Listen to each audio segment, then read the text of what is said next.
Girl, Jen, I am happy to see you here. Let's take care of business. I don't think I took care of business last time, so I'm gonna take care of business this time. I am on the block with Jen on TikTok. You guys really need to visit my TikTok.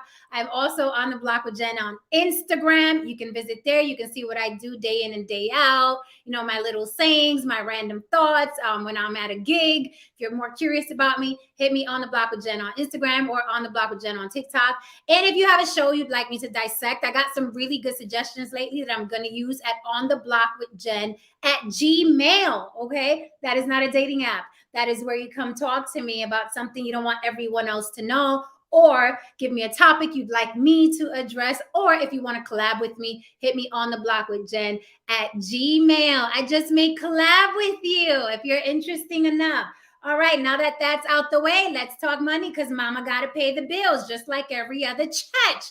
Okay, you can either super chat me in the super chat right there or the Cash App floating on the bottom. You see that little thing scrolling? It's also on the block with Jen. So I am easy to find.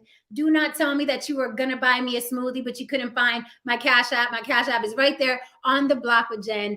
Cash App.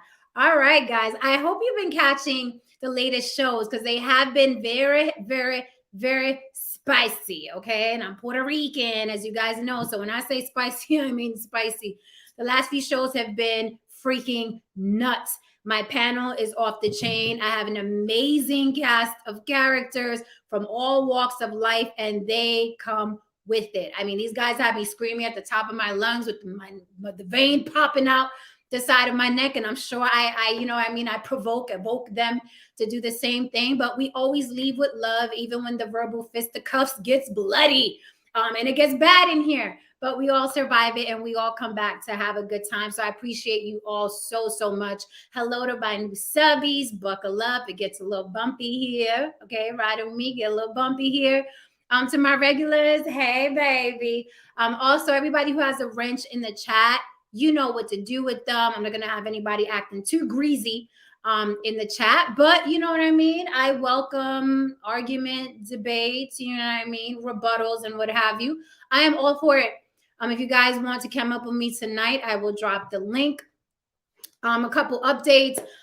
We spoke before about Takeoff's death. They do have a person of interest now. Takeoff, the rapper who was killed in Houston, leaving a party with Quavo.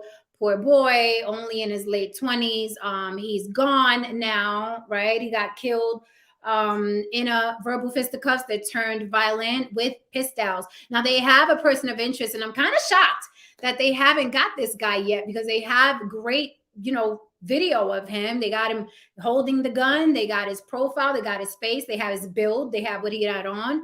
And I guess, although people say you shouldn't record people when they're dying or whatever, it is because they recorded that argument that now they have a person of interest. So I guess we got to take the good with the bad. We're never going to stop people from recording crime because everybody and their mama has a camera on this now, right? So it's never going to stop ever, ever, ever. You just better hope you're not on the other end of that, video one day and someone's recording your ass bleeding out somewhere. But that is life. That is the new world order. That is where we are. There are cameras every fucking where, everywhere. Okay. Back in the Bronx, there's a camera on every corner now. And they set it up as a charging station for your phone. But last I checked, nobody gives a damn about your phone being charged. All them random, the phone chargers in the middle of the Bronx on every corner have cameras on both sides. If you look up, they have cameras on both sides. So we're constantly being watched. So people may not like that we're being watched, but if you are the victim of a crime, you're going to really, really hope there were cameras where you were. So that's the update on Takeoff. They do have a person of interest. Again, I am shocked.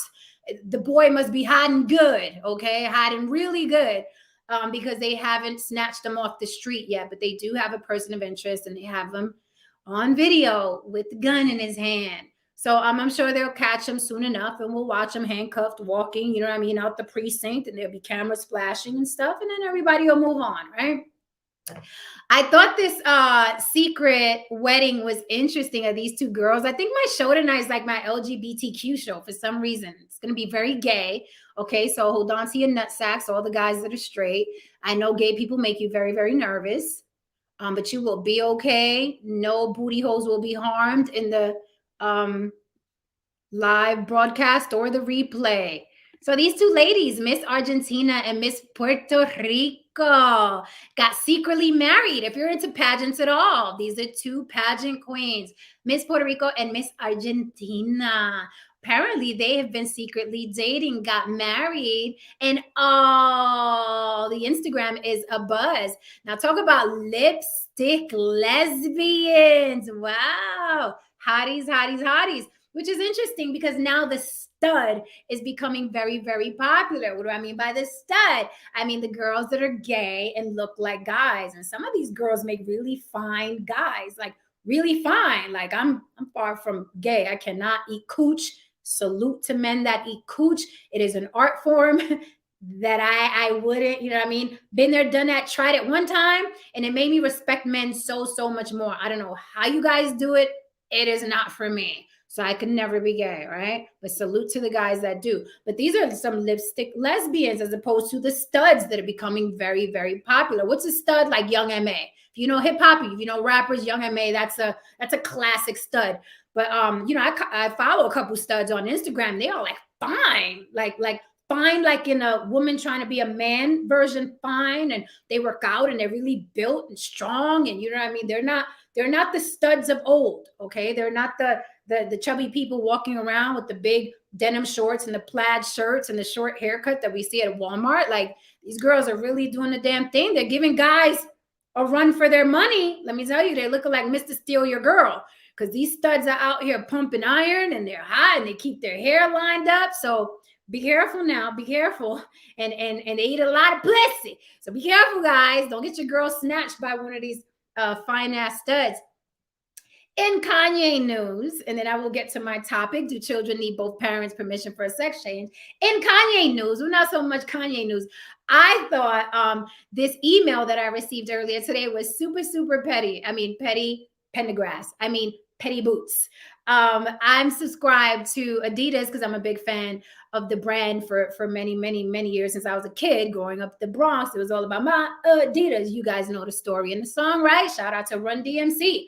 So I'm on their email list, and I got this email today. Balenciaga and Adidas have collabed, and I thought it was the most petty thing ever because, as you know, they both kicked Kanye's ass to the curb. Remember, prior to that whole Jews are out to get us fiasco that Kanye was on tour with, he was both collabing with Balenciaga and Adidas, right? He had the Balenciaga mouthpiece. He was walking on their runway. He was all about his Balenciaga. And as you guys know, Yeezys is an Adidas brand. So they both kicked them to the curb. Both labels kicked them to the curb, and they collabed. And this is the email that I got today announcing their collab.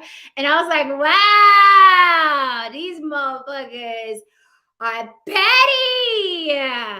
Ain't the white man a bitch about his shit? I was like, they are petty. So, you know, I don't know what other symbol can show like, fuck you, Kanye. Now me and Adidas are working together. I mean, it don't get no worse than that. I was like, petty, petty, petty, petty Pendergrass. But I see what you did there, Balenciaga. I see what you did there, Adidas. And insult to injuries, you guys know Adidas released a statement. I said, oh, wait a minute, pause. We own the Yeezy designs and we will continue selling them. So I don't know. That is a slap in the face. But again, you know, some people are still insisting this was all of Kanye's master plan. He also recently settled on there's a guy that sued him that he used to work with, who said that Kanye used to say a lot of anti-Semitic things in the office, and a lot of co-workers co-signed that. So he just handled a settlement. And I think this is going to be the first of many settlements Kanye has to deal with, because people are going to sue him up the ass now, including George Floyd's family, who's also suing him. So, you know, I don't know, guys. I guess this was all of his master plan, right? To get booted from the labels that made him a billionaire and then pay out all these lawsuits and settlements. I guess that was the master plan. I don't know. According to you guys, this was the master plan, but it looks pretty bad as far as plans go. Like if I wanted somebody to plan something for me, I definitely would not call Kanye. Okay. But according to you guys, it's the master plan. So I'm gonna let y'all have it and I'll just watch it all unfold. So all right, guys, tonight's topic. I'm going to drop the link early because for some reason I've been having a lot of luck dropping the link early. It usually turns into fireworks. It usually turns into fireworks. People get it popping early, but I'm going to drop it. This story I thought was interesting because I had my thoughts about it, right? And again, trigger warning if you are gay or not gay or don't want to be gay, right? Trigger warning for you guys. We're going to be talking about a lot of gay shit tonight, okay? Also, if you're easily offended, I don't know, trigger warning. We're talking a lot about a lot of gay shit tonight. If you are a man that's afraid or fears getting pegged or getting a finger in your ass, you may get offended tonight. I don't know. I know that the subject of gay people is still a very, very sensitive one. I don't know why, but it just is. So I'm just letting you guys know that is the topic for tonight. It's going to be light. I'm just going to give you some of my opinions. But the topic for tonight is, do children need both parents' permission for a sex change? And the question came about because Dwyane Wade's ex-wife filed, okay, a case against Dwyane Wade, and she feels like Dwyane Wade is pressuring his son, now turned daughter. She's a trans teen, was a boy, now is a girl. Her name is Zaya Wade now. So moms is like really, really like, wait a fucking minute. Now, as you guys know, the little girl is in Dwyane Wade's custody. Hence the question, do children need both parents' permission? Because obviously Dwyane Wade is cool with his son turning into a daughter, right? So the daughter's mom is like, wait a minute, time out. I didn't get permission for this. You're pressuring our son, who is now a girl, to change his name and his gender, because that's what's coming next for Zaya Wade. She is supposed to be officially changing her name and her gender. And as you guys know, Dwyane Wade and Gabrielle Union, who's Dwyane Wade's new wife, they're all about it. They're all about the rainbow and the floats and the woohoo, yeah, we got a trans teen. But mama is mad. Mama is like, no, this is not fucking cool. So she's trying to stop it, but she's only trying to stop it till the age of 18. She's saying at the age of 18, Zaya Wade can then decide whether or not she wants to change not only her name, but her gender officially. What do you guys think about that? I have my own ideas and comments and suggestions and opinions. I see what is this? Cara Negro says, is this a real question people ask? Well, I'm a real person and I'm asking it. So I guess that answers your question. I don't know. All right, guys. So I see No Saint in the back. I want to discuss this. Yeah. This may get spicy. We'll see. I invited some people over. Let's see if they come through. But it's a heated topic. Both in the straight and LGBTQ community. So let's get into this, and I'll give you more details as we go along, as far as the case that Dwyane Wade's ex-wife filed and what she's actually saying in the documents, why she wants to stop this. And I thought that was very, very interesting for those people that think there is an agenda when it comes to the LGBTQ community on straight men, but not only straight men, but especially straight Black men. There's some things she said in the filing that were very interesting to me, and I'll run those by you. After I welcome No Saint up to the panel. How are you, sir? Hey, how are you doing tonight? Really, really good. Can't you tell? Yeah, I can see that. Are you good? Have you recovered? I mean, people, the last few shows have been brutal on the block. Brutal. Oh yeah, I enjoy it. I like hearing everybody's opinion. So on this is a tough one, all right, and I'll say it's tough because, I mean, depending on who you ask, there's a high suicidal rate with people that have whatever you want to say, whether it's they feel like they're a woman in a man's body, a man in a woman's body, transgender. Is it I'm not. I kind of wonder if it's something more to it, like what is it that what is it called? Body dysmorphia or something like that. It may be, yeah. But this is the problem I have when I look at it from a um, biological scientific viewpoint. Is yeah, I definitely think that I understand. Okay, I want to preference this by saying I understand that they want to get in there and have hormone blockers, so some of the characteristics of the what they're born into, don't manifest because, like, for instance, if a guy suddenly gets that big Adam's apple and his voice changes, you can't kind of reverse that. But that being said, I also understand that a person's brain doesn't fully develop and doesn't think of the consequences of their actions until they're probably 25 years old is when their brain can. So that's why in the military you get them at 18 so you can talk to them and send them into war because they think they're invincible, right?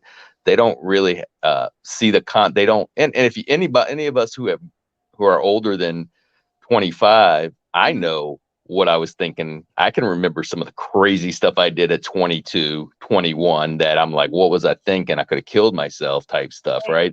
So it's really difficult because you're talking about physically consequences if you don't help them, and then mentally, are they going to be suicidal? And at the same time, are they really old enough to make that decision? Are they going to regret it later on in life? So Mhm. I lean on the side that the parents, two parents, not Mhm. one, two parents Mhm. should have the say so in it until the child is legally, even though I don't think mentally still at 18 they're in that a good position, but legally, and it's Mhm. got to be two parents. You can't that's such a huge decision. Um, so yeah, that's kind of where I'm at with it. It's a really touchy and kind of hard topic as far as like what's right and what's wrong. But I think parents should have the say.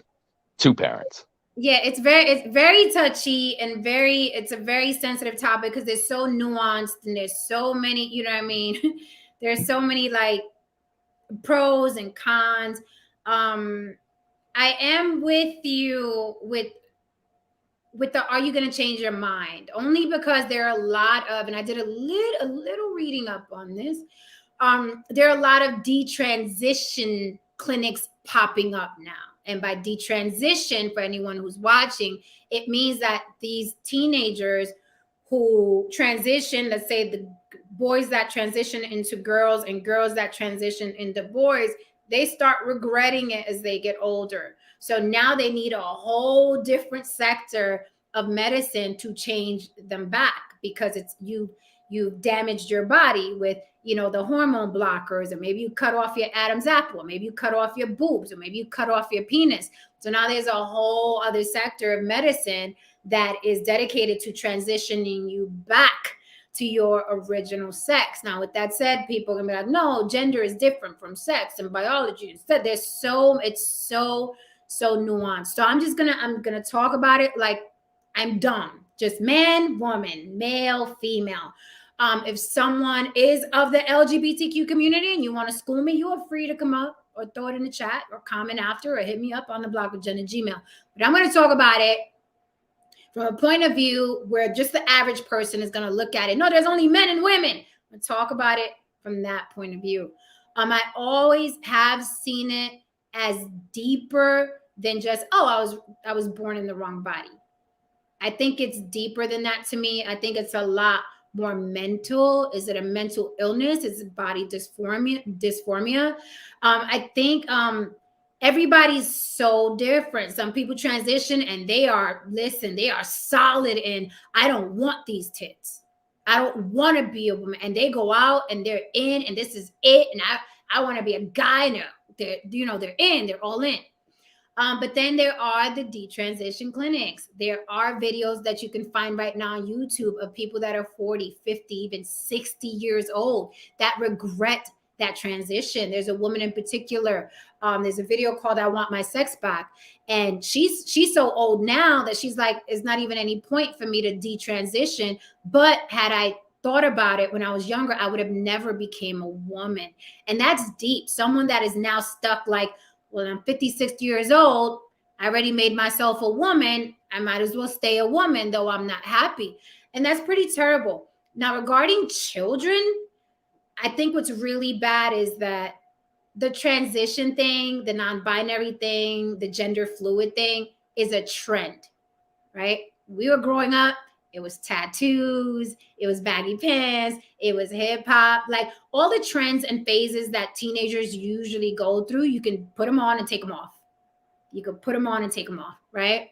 But now the trends are dangerous because the trends are BBLs, the trends are big titties, the trends are let me, remove my entire jaw and put in new teeth. The trends are dangerous now. The trends are I can change my eye color. If I go to another country, I can make my eyes blue or green. The trends are a little more, they're not even a little, they're a lot more dangerous. The trends are, wow, so if I call myself gender fluid or change my gender, right, then I get a lot of attention. I get to go on the floats and LGBTQ is popping. I get to use the rainbow. Everyone's going to like me. I'm going to have things to talk about on Instagram because otherwise I'm not interesting. So it's a lot more dangerous now, the trends that these kids are enveloped in. We were growing up as tattoo. You can get a tattoo removed. I had one. It's removed, right? You can take a wig off, right? But now it's dangerous. And I think that's why I also think that two parents should have a say, and it really should be at the age of 18 at the least, right? But you can't even vote like Zaya Wade, for instance, Dwyane Wade's daughter, used to be son, I think is 15 now, 14. I think 15.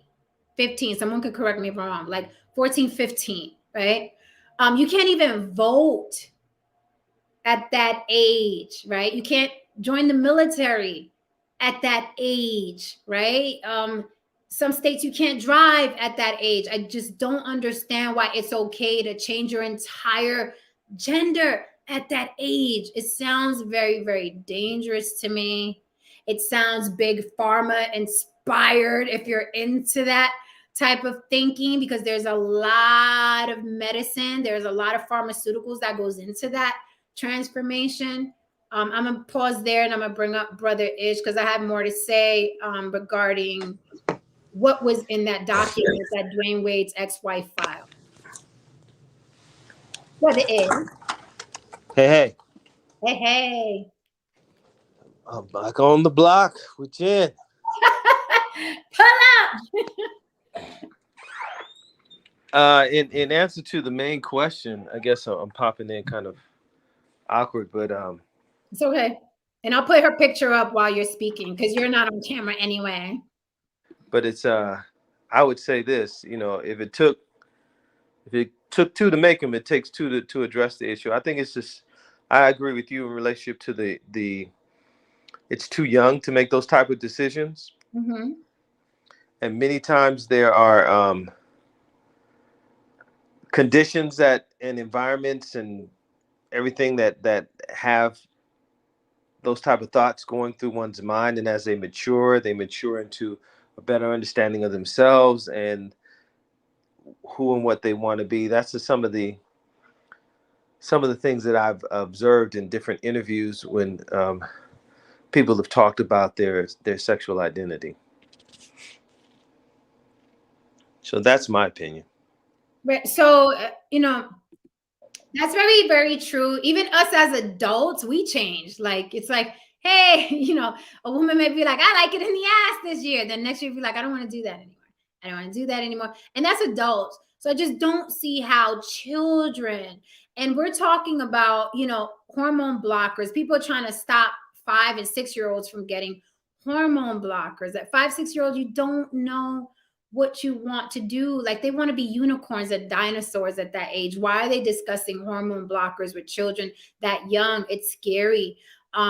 I, for one, have, some people will say no, but I, for one, think that gay people have walked the planet since Adam and Eve. The snake was probably gay. Okay. That's how long homosexuality has been on the planet, right? I just don't think that there are that many people that are gay on the planet. Do you get what I'm saying? Like, now in the age that we're living in, everybody's gay, everybody's gender fluid, everybody's in the wrong body. It's like, it's a lot, the population is growing and growing and growing. So it begs the question, is there influence? Is there influence? Are these kids seeing that that community gets a lot of attention? And usually at that age, kids don't get a lot of attention unless they're the jock or the really, really pretty girl. They don't get a lot of attention, but you can be hideous at 15. And if you say you're part of that community, you are embraced. They give you attention. Your parents really give you attention. As far as Zaya Wade, and I put up her picture, Dwyane Wade's daughter, as far as Zaya Wade, right? You know, her stepmother is Gabrielle Union. Her dad is Dwyane Wade. They're Hollywood, right? Hollywood, Hollywood, Hollywood. I do notice that in Hollywood, you know, before it was cute and trendy to walk around with a Yorkie in a bag, right? It seems now that Hollywood takes a lot of pride in having the kid that's, you know, part of the LGBTQ. Like, that's the new Yorkie in the bag. That's how I see it. That's how I see a lot of them. And that way it does look like a trend or an agenda. And I know I'm going to piss people off. How dare you? They're embracing their children and loving them no matter what. I am an advocate for loving your children no matter what. But I'm just saying, in Hollywood, it looks a tad contrived, right? Gabrielle Union, even not even at this age, but when Zaya Wade was still, I forgot what his name was as a boy, but when he was still a boy, you know, Gabrielle Union was parading him around, right? Like, look, I'm surprised. And that wasn't even her son, her biological child. As the biological mother, I would have took issue with that. So I understand Dwyane Wade's ex-wife. The problem is, because Dwyane Wade is the famous one and the wealthy one, you know, the ex-wife is going to get dragged. They're going to call her envious and jealous. And it's because she didn't get a job, or she ain't getting child support. And that's the problem, because, you know, people generally pick the rich or famous person. They don't give it. Now, if she was the rich or famous person, like we saw with Mary J. Blige, when Mary J. Blige got divorced from her husband / manager, they were telling him he should get a job and leave Mary's money alone. So it goes to show that we just, you know, the population just picks who's the famous one, who's the one that we've heard on the radio. That's whose side I'm gonna pick. Similarly with Dwyane Wade, who's the famous one? Who's the guy that's making a lot of money? It's Dwyane Wade. It's not his ex-wife. So they're gonna take his side and they're gonna say she don't need to be there. You know, the kid got a stepmother now. And it's fucked up, because that is the kid's biological parent. So she carried it for 9 months. Yeah, absolutely. 9 months, 9 long months. So what she's saying in the motion is basically that, you know, and I know a lot of people are not going to let this fly, but she was saying that Dwyane Wade is pushing his child as a girl because, you know, he gains to get a lot of attention and money from it. So people are like, well, Dwyane Wade is wealthy. He don't need Zaya Wade's money. But there was a conversation that his ex-wife is claiming she had with him. And he was saying that there's a lot coming down the road for Zaya Wade. We're talking Disney deals. We're talking clothesline deals, right? Centering around she's a trans child, right? You know, Disney is all about the LGBTQ now, right? So, you know, when you hear things like that, it does seem possible that they're pushing this kid for the attention. I would think more so Gabrielle Union and Dwyane Wade, because Dwyane Wade, he's filthy rich. But doesn't mean that he's not a guy that doesn't like attention. We don't know him personally. So we can't say yay or nay. We don't know if he likes the attention. We don't know if he doesn't like the attention. He's been on several interviews talking about his trans kid. We don't know Dwyane Wade personally. We don't know if he's a narcissist. We don't know if he's a really nice guy. We just know he's a great athlete. That is all we know. And I try to remind people about that over and over again. It doesn't matter how much you like about them as far as their talent or their skill. You still don't know them personally. So we don't know if there's an ulterior motive. But, you know, for that conversation to even happen, like Disney, you know, down the pipeline, we're going to see Zaya Wade on Disney this and Nickelodeon that, and this clothesline and that clothesline is going to pick her up. Would all those people be picking that child up if it wasn't a transgender teen? Would Disney be calling a Dwyane Wade's son just because he's Dwyane Wade's son? Or is it more appealing that Dwyane Wade's son is now a girl? Right? So that is what the ex-wife is trying to stop. Basically, wait till you're 18 years old. Wait till you're 18 years old. I am curious to see how it's going to unfold because I'm sure Dwyane Wade is the one with the shiny lawyers. She is not. The mother is not. Thank you for the super chat, Jabari. Are you coming up here tonight? Jabari says, you can't buy certain medicines. You can't drink, smoke. You can't even consent to sex yet technically. The entire discussion is insane! Exclamation points. Government sanctioned child abuse sponsored by big pharma, new lifelong customers. Ooh, that's a good Okay.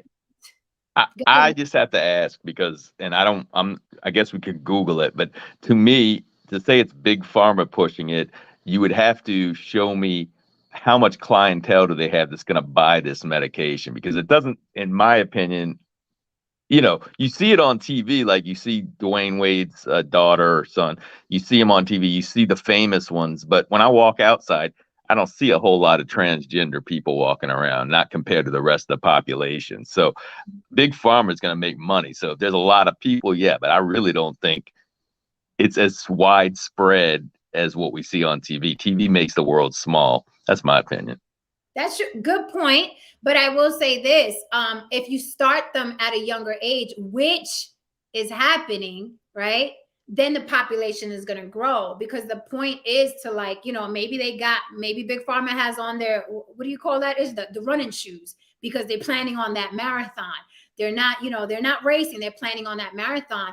But you have to wonder, why would you talk to a parent about a 5 and 6 year old taking hormone blockers, and who stands to profit? If I have to buy hormone blockers for my 5-year-old, who stands to profit? It's big. No, I totally understand that, and I think a 5-year, I mean, to me, that's that's child abuse. I mean, what 5-year-old, you know, 5-year-olds talk to imaginary friends, you know what I mean? So that to me is insane, and whoever is allowing that kind of stuff to happen or is pushing that, you know, I don't know what the laws are, but it's kind of looks like child abuse to me. And I'm going to tell you something. I'm very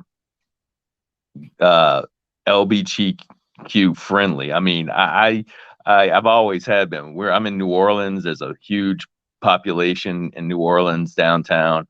I've never, you know, and as a matter of fact, I remember when I was in the airport in Dallas coming back, Jen, when I tell you, I got caught staring because there was this, I guess it was, I guess she was transgender.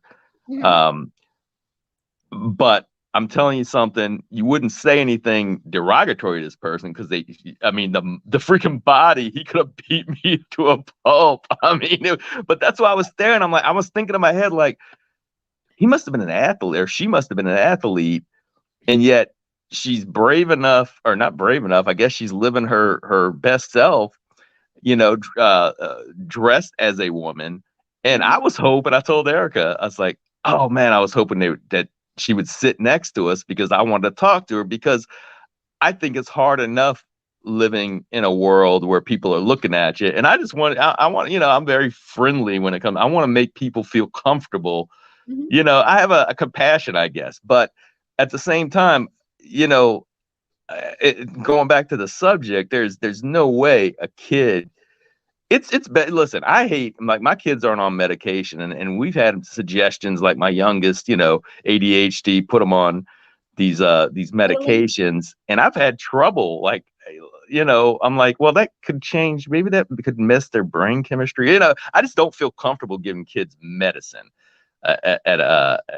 when their brains are developing and things. So at 5 years old is really insane. And I don't know any parent that loves their kid that would subject them to that, but kind of judging, but I mean, that's just how I feel.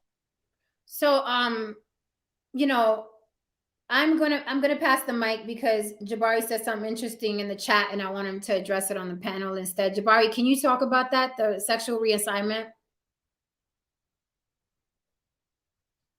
We can't hear you if you're talking. Jabari, are you with us? I'm with you. Can you hear me? Yeah, no, Jabari. I was talking to Jabari. Okay. Okay, I guess maybe he's doing something. So I'm sure he'll come back. So again, it's starting at a younger age. And I will say this, right? Before, I used to feel the same way you did, saying like, where are these people? Like, it's rare. Gay people used to be very, very rare when I was growing up. Gay people who were out. Let me say gay people who are out. So there were a lot of people who were gay that was like, I don't want to say nothing because I don't want to get beat up. But now when you scroll social media, it's a lot. It's a lot of gay people, from makeup artists to designers to models to gender fluid. There was a video circulating where they did this undercover sting, and they called this clinic, because you're not supposed to give children like under the age of 16 these certain types of medicines in certain states, right? And they did a sting where someone was acting like a teenager, and calling and saying, hey, look, I'm only 15.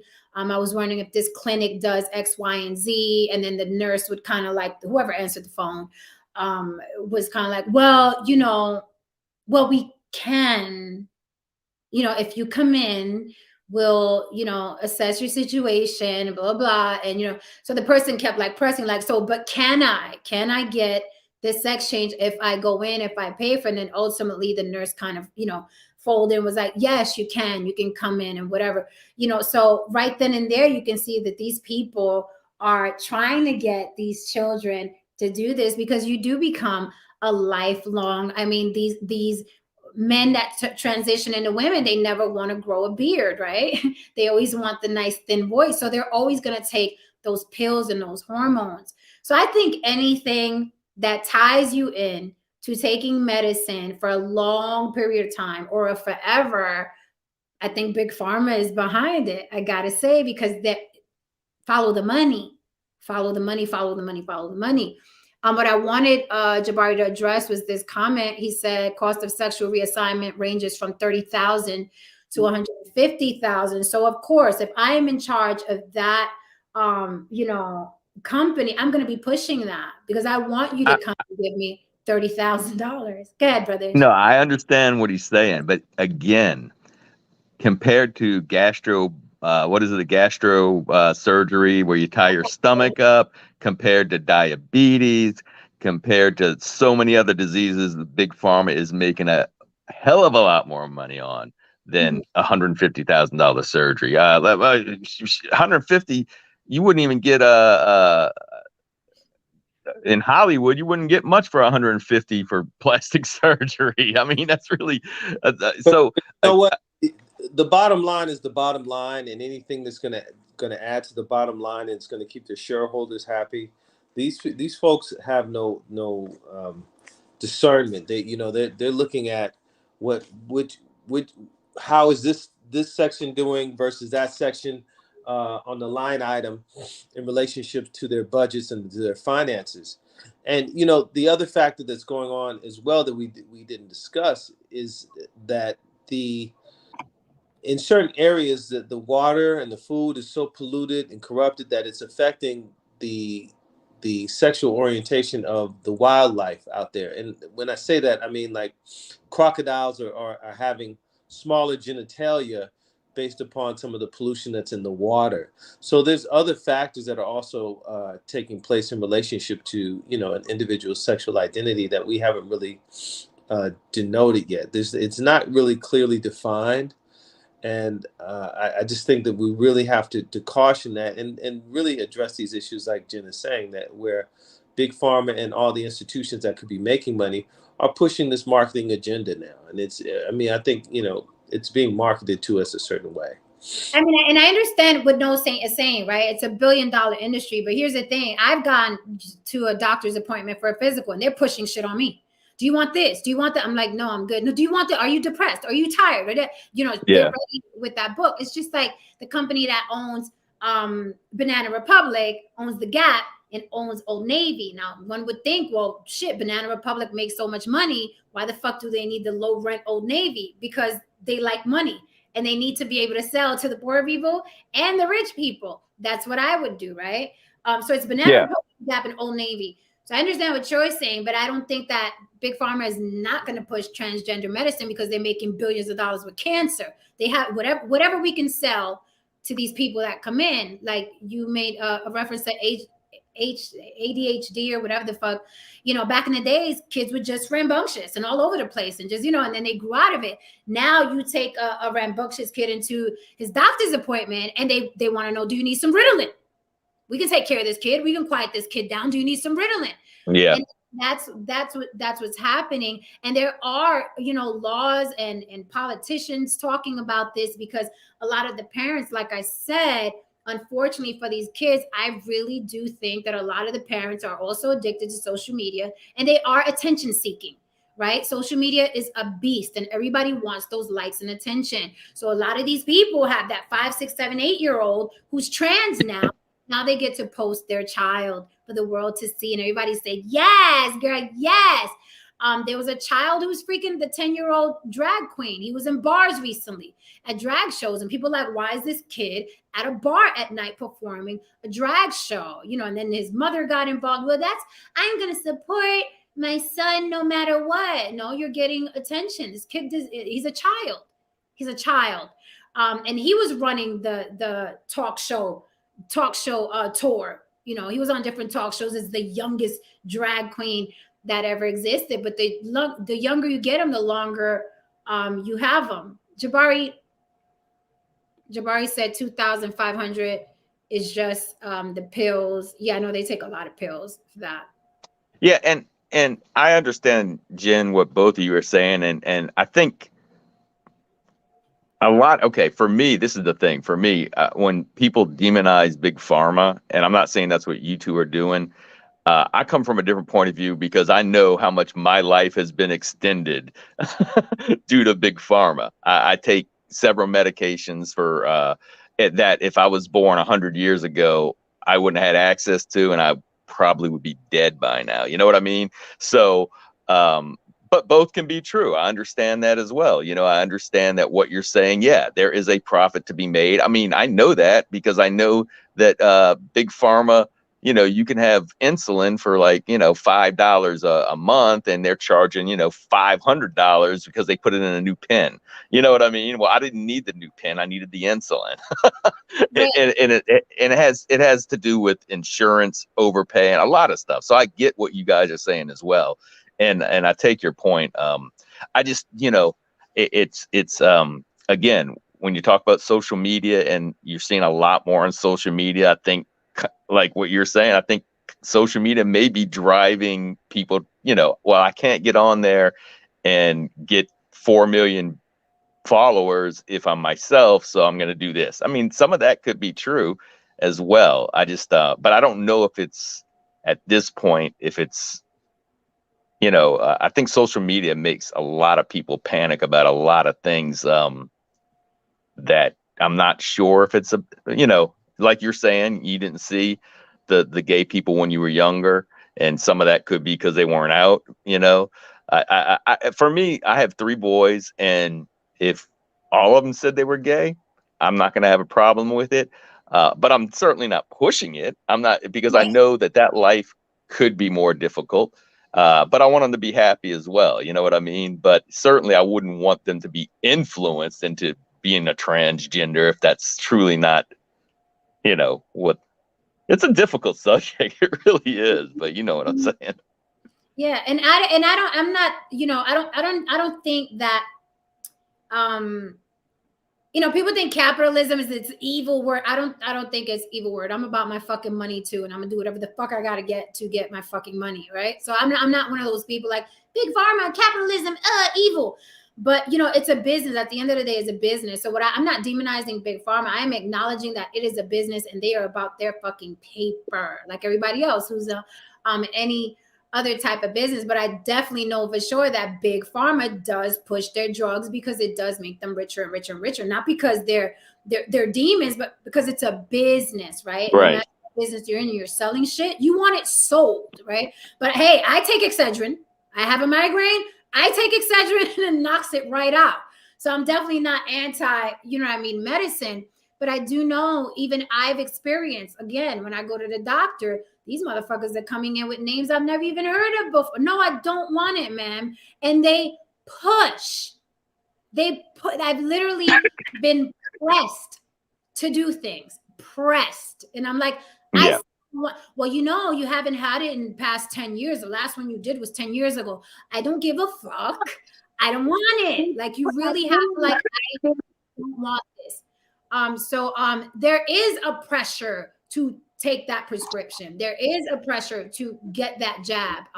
My niece, who, you know, we're both wild Puerto Rican. This is how we are. We talk loud, blah, blah. You know, she goes to the doctor. They tell her, well, you're depressed and you're bipolar.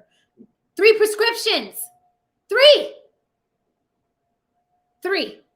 And this is something that it's unheard of. And I'm gonna throw race into this just a little bit. And I know people are gonna be like, oh, don't throw race into it. But I'm gonna be frank.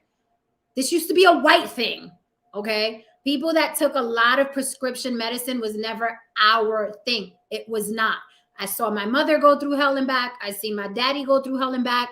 Aunts, uncles, grandmas, that we never had a cabinet full of Paxil and Xanax and Ritalin, and you know, never, not my friends, not my relatives.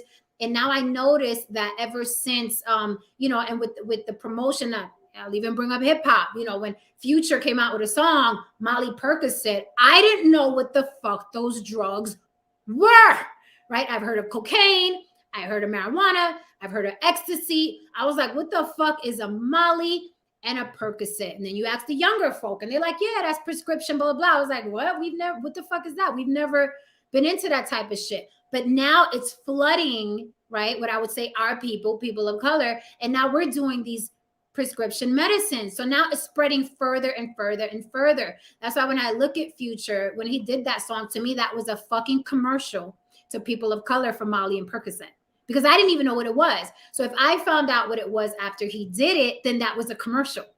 That is literally the reason for a fucking ad, to show you something that you don't know about, right? So now we're all doing it. So I think, you know, Big Pharma is fucking rejoicing that now it's like, wait a minute, there are more Latins, you know what I mean, then the population is growing. And then, you know, Black people, that's a market we haven't tapped into with prescription drugs. And now it's spreading everywhere. And then you mix that with, well, you know, now let's suggest everybody's gay or some sort of gender fluidity. Now the celebrities are saying, you got Demi Lovato. Every fucking week, this bitch is either gay, straight, I'm a man today, I'm a man, call me them and they. Then the week after that, she was like, I changed my mind, call me she and her, right? And people are looking up to these celebrities and these pop stars. So even the fucking pop stars and celebrities are getting into it. The actress that did Juno, she's now a man. The actress that did Juno is now a man. So we're seeing this more and more and more. Where back in the day, who found out Rock? How long after Rock Hudson was dead did we find out he was gay? Right? So do I think that there are gay people on the planet? Yes, since the beginning of fucking time. I say the snake in the Garden of Eden was probably gay, right? Since the beginning of fucking time, there have been gay people. But I do think now it is a fad, it is a trend, and they are targeting children that are younger and younger and younger and younger because they're the best customers. And then the detransition clinics pop up. So I'm with the ex-wife of Dwyane Wade. I know she's not going to get a lot of love on it because, again, she's not the rich and famous one. But I will pass the mic. Jabari is back. Jabari, are you back? Wait. Are you there? Can you hear me? Yes. Loud and clear. Okay, great. Yeah, the issue, like a lot of what people are saying, I understand, but the numbers just don't back that up, to be perfectly honest. The number of people diagnosed with gender dysphoria is up something along the lines of 50% year over year. And then it's going up at a rate in certain areas of the country. It's increasing by 15% annually, 15, 20% annually. I'm talking about year over year. If you look at the sex change surgeries today, it's $1.2 billion. And based on Vanderbilt University, who did a study on this, it's expected to go up 11% a year every year for the next 10 years. There is nothing that's growing in that rate except US inflation. So when we talk about the, uh, it's not a big part of pharma's budget, and I'm not a person who's anti pharmaceuticals either. Let me go ahead and put that out there. I think I'm very apprehensive because we have a generation of people that are addicted to pharmaceuticals. Now everybody is depressed. What do you do when you're depressed? You don't talk about it. You don't go see someone that helps you walk through it. They give you drugs. That's the first thing to do. As soon as you meet with a psychiatrist, well, I'm going to prescribe you XYZ. Your kids, we used to have this thing that was just called being bad, you know? And I know the medicine I got for being bad, my dad would give you 3 beatings a day and tell you to call him in the morning for a fourth. That's just the way it worked, Still bad. but Still. there I was real bad. In all fairness, I was, I deserved most of those. Uh, but you have to understand that the everybody gets a pill. Everybody's taking a pill now, and that's a problem. But what's terrifying with the sex change stuff are the lies involved with it. Like they're telling people, oh, you can take puberty blockers and then you can just stop and resume uh, puberty, which is a lie. Like if you talk to doctors not doing sex changes, but just doctors who understand the effects of puberty blockers, they give people those to chemically castrate them. They use those same drugs to chemically castrate people. They don't talk about 60% of the people who have bottom surgery. I think that's called rhinoplasty. 60% they're complications. And these 60% complications result in additional surgeries, which send the cost up even higher. You have to take medication for the rest of your life. You're taking medication that's cost as much as diabetes medication. Mhm. And the whole debate in the country right now is how do we get people's insulin cheaper? I mean, and these are kids. These aren't people that are starting these drugs at 25, 30 years old. You have pediatric centers putting kids on puberty blockers at 13 years old. You I have just 15-year-old girls with 2 healthy breasts getting them cut off because some adult is telling them that they have gender dysphoria. Yep. I know, hell, in my neighborhood, most of the girls went through a tomboy phase where they wanted to be a boy. They wanted to ride the bikes with the boys, jump ditches with the boys, fight the boys. I You wanted to know, be you bad. right, right. So in today's age, you can have parents who are trying to be woke, and they'll put you on puberty blockers, Mm-hmm. and those things can sterilize you. Mm-hmm. Like, and I don't mean there's a 5% chance or there's a 2% chance. There isn't enough medical research on this stuff. And here's the other thing that we're ignoring, another aspect of this that is being ignored. And I want to get off because I don't want to dominate your panel.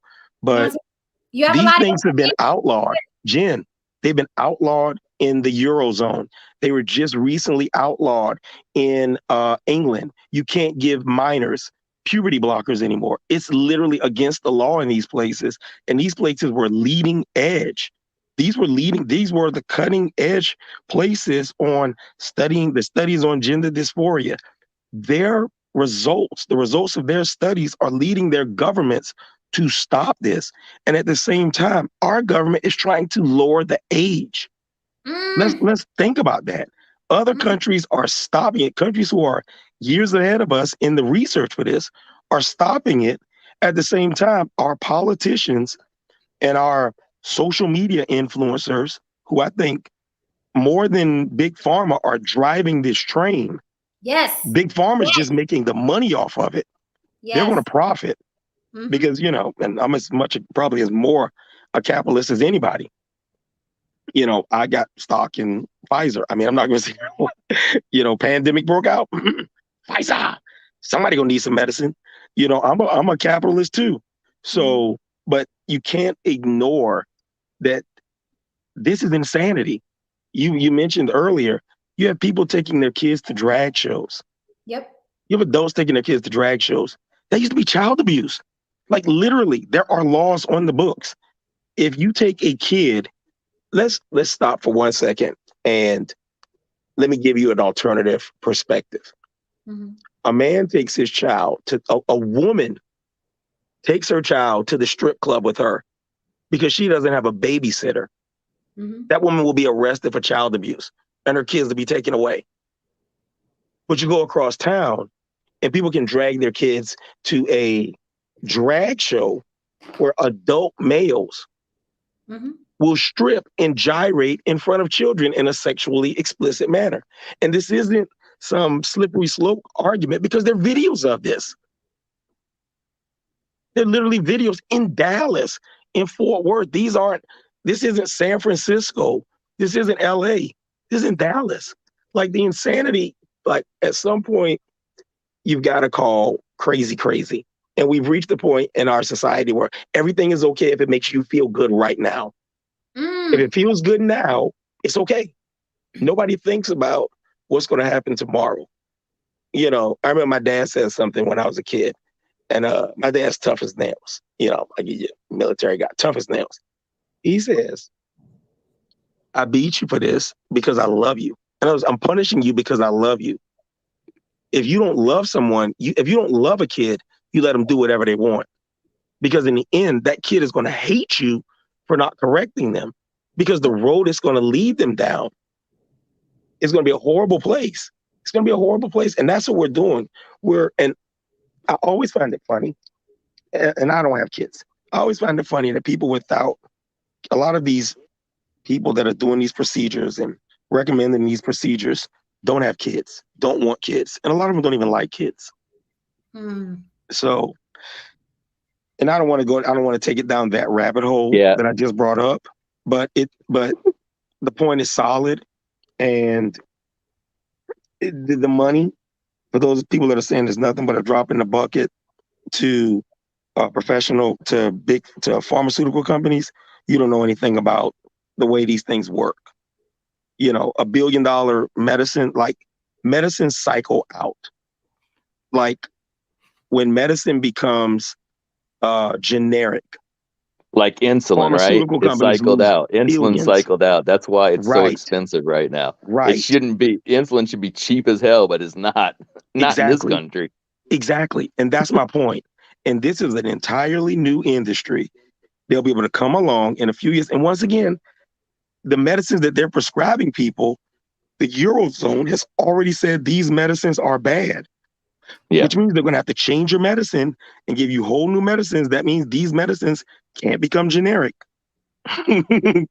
Start that cycle all over again. You understand what I'm saying? Yeah. And if you can get 10, you have to put these numbers in perspective. If you're as few as 20,000 people, 20,000 people is less than 0.01% of the population of this country. Less than 0.01. And remember, there's a group that is growing at a rate of 20% a year. There's a reason why Big Pharma thinks that their profits are going to go up 11% a year based on this. 20,000 people paying $2,500 a year. So let me, I don't know if you could hang out with us, Jabari. I'm hoping you can, but I did want to throw this up and show, this is how to know if your child is transgender. It's a real article in real life in this country that you can easily find, right? The touch of a finger. And I wanted to read this to people. First of all, look at the picture. That is a child. That does not look like a teenager. That is a baby, what I would call a baby. So, how to know if your child is transgender? That's what this article is under. Number one, notice if your child has gender nonconforming tendencies.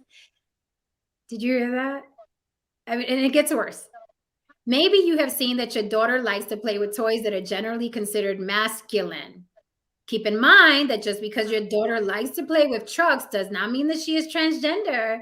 However, if your child consistently displays a strong preference for things that don't conform to gender expectations, it could be something to keep an eye on. Can I just can I Yes. just interject how absolutely sexist that is? Mhm. How absolutely anti-female that is. Like, and I'm not a woman, and I hate to make this argument, but goddamn, are you serious? So you're saying that women can't? My sisters enjoyed those things. My sisters wanted to play with our toys because she was the only girl and it was a bunch of boys. So she wanted to play with the boy toys. I just like this stuff has to really like it should set off alarms. Who comes up with this shit? Excuse me but who comes up with this? Like, what type of sick individual? Like, if you look at the person that did the research, I'm going to pull up their name and post it in the chat. The person that was the leading person on gender dysphoria. You have to look at the study that was done, the original study that's the basis of all of this. There were two twins. One of those Yeah, twins, the two boy Canadian, right? twins. I'm Yeah, sorry? the kids in you talking about the kid, the one that Had a bad circumcision as a yeah, child. And they yeah. told the parent, they convinced the parents to raise him as a girl. Wow. He ended up Right. committing suicide. The child ended up committing suicide. Um, And then the other child felt guilty about it and ended up killing himself later on as well. Yeah. I mean, and you look at how they look at the study, right? I'm going to post the study in the chat. All right, but So I a want to person doesn't have to take can I my say word for something it. about It'll be that? the entire study. I want to say something about that. That wasn't. I understand what you're saying. That wasn't. They were from Canada, and which is unethical as hell, but what they ended up doing because they had the accident with the circumcision, they decided to basically make a study out of these two by saying, is it nature or nurture that someone's a male or female? So basically, they used them as guinea pig off of an accident, and yeah, they ruined both their lives. They ruined their family really, because what they found out, like, they were dressing him up as a girl, and I think they did put him on some medications to suppress hormone suppressing medications, and he wanted to do the kid what all the boys were doing. They thought he was a tomboy, and and eventually when he was an adult, they told him the truth. But yeah, he was on some talk shows. I want to say he was on Oprah or something like that, and then later on he ended up killing himself. Yeah, that's it was a tragedy. absolutely terrible. To piggyback off of what Jabari said, like I was very much, you know, I'm glad they didn't get to my mom because my mom is a very, just a vulnerable person, and she has, the idea that a lot of Americans have. If the person saying it is in a white lab coat, it has to be gospel. The doctor knows, and I'm glad that I have boobs today because I didn't grow up in this era, because I was very much that tomboy. I very much wanted to be a boy. I loved the boys. The boys got, they were stronger and faster and danced better and always made more money. You know what I mean? I wanted to be a boy. I used to wear my dad's clothes. I just loved, how my dad was, his presence. Like I've never in life been attracted to women though. But had I been coming up now, had my mom said that casually, or had the doctor asked, well, how is she? You know what I mean, in school or whatever. And my mother said, well, she's totally a tomboy, blah, blah, blah. She wants to hang out with the boys and she wears her dad's clothes. I guarantee my mom would have been stuck, they would have probably handed her this pamphlet. Keep an eye on that. You know what I mean? And these are, that she's not into stuff that, people in her gender are into. So keep an eye on that. And I think that's literally what's happening with these parents nowadays, where it's like, little kid wants to play with a Barbie. Well, that's a little suspicious.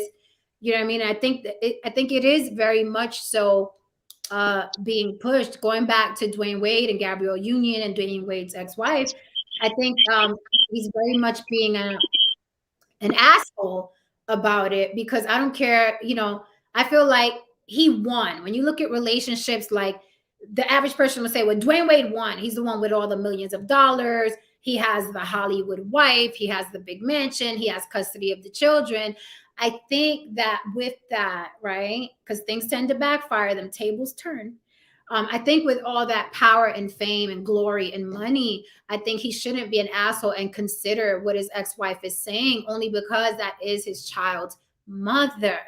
And I think it's just that you wait till 18. What is the problem waiting till 18? It is literally like 3-4 years away for this kid. I think it's 3 years away. I think the kid is 15, if I'm not mistaken. I think Zaya Wade is 15. So I just don't see the problem. Zaya Wade, age 15. Okay, she is 15. I don't see the big deal waiting 3 fucking years just to make sure that she is sure about changing her name and her gender. I don't see what the big deal is. I don't get it. Jen, you have to understand, these are the like, you can't say pedophile anymore because it makes pedophiles feel bad. Like, you have to say, oh, the person is a minor loving adult. Like, that's a real thing. Like, that's a real thing. No, That's a sir. real thing. Like, and by the way, I think we all can agree that we are all happy that you have breasts. Isn't it, Jen? I wanted to add that part. The world is a better place, but but yeah, I think it's like, you have to like really study these people, like the people that came up with these theories, the theories that are the basis of these studies. Look at how these studies are playing out in other places, and stop and ask yourself, why are we pursuing something that has been demonstrated to be so destructive? Like, why are we pushing something? And this is coming from the highest levels of government at this point. You have the president making statements about this. I mean, you don't have to affirm your child. That's not how that works. You have to parent your child. It's not your job to affirm everything. So your child comes home and says, Mommy, I want to be a butterfly. You got to affirm that your child is a butterfly. So when they jump out of a window and splat on the ground, I want to make sure that Child Protective Services comes along and says, well, you were just validating your child. It wasn't that you weren't paying attention to him. Right. Man, come on. I mean, like, we laugh, but listen. I hear a lot of Exactly, Jabari. Yeah, I hear a lot of culture war propaganda too. Thinking that because there's that's easy to get people riled up. No, look at the Canadian law, sir. No, all I'm saying is this is what I'm saying. You don't have kids. I did all my best parenting before I had kids as well. So your kid comes to you and says, hey, this is the way I'm feeling. I don't know what if your kid says, like you said, butterfly. Okay, so how do you address that exactly? Do you tell him he's stupid or she's stupid? Do you beat it out of her? Like your son says, Dwyane Wade's son says, hey, I feel like a woman. You love this person, and this that your daughter's son is already having issues. It's not as easy as just no, you're not, son. You're a man. Look, you got a penis. It's not that easy. I'm not saying you should affirm it or that you should. I'm saying it's just not as easy as telling your son he's not or daughter that they're not a butterfly. It's just not that easy. If your child came home and said, if your daughter, I don't know the ages of your kids. Mm-hmm. If your daughter, let's say she was 13, came home and said that she was in love with her adult male teacher. Right, that's against the law. Was in love with her. You would. That's not. There's certain things that you have to say. No, that's not allowed. Right. And no, I get that. To be able to say that. I get that. You're talking about somebody else being involved who's an adult. It's against the law. It's not. Yeah, I get that. You have to. But it's You not. have to. But you You have. have to be a parent. But you're talking about mental stuff. You're talking about stuff in somebody's head. And But just tell that it's an you need to be the parent. Like everybody it's else is going to tell this person that they're not a butterfly. Everybody else, believe me, on the outside at school, they're going to tell her or him they're not a butterfly. Now you're the parent. This person's struggling with their identity for whatever reason, whether it's being pushed for whatever reason. So you got to be a parent now, but you can't push your kid away like the rest of the world's doing. You got to figure out a way to get them through this until they're old enough to make a decision. That's all I'm saying. Be brutal. I'm not saying be brutal with your kid. I'm not telling you to destroy your kid, but you can't at the same time. You can't say the whole world is wrong and you're right because your child isn't a butterfly. You have to come up with ways. I'm not saying be cruel. I've taught school. I still coach football. I'm not telling you to call a person an idiot. I'm not telling you. I have kids that are right now that are 5'7", 100 pounds and think they're going to play in the NBA, and they're seniors in high school. You know, you might want to tell that kid they need to get that college degree. You know what I mean?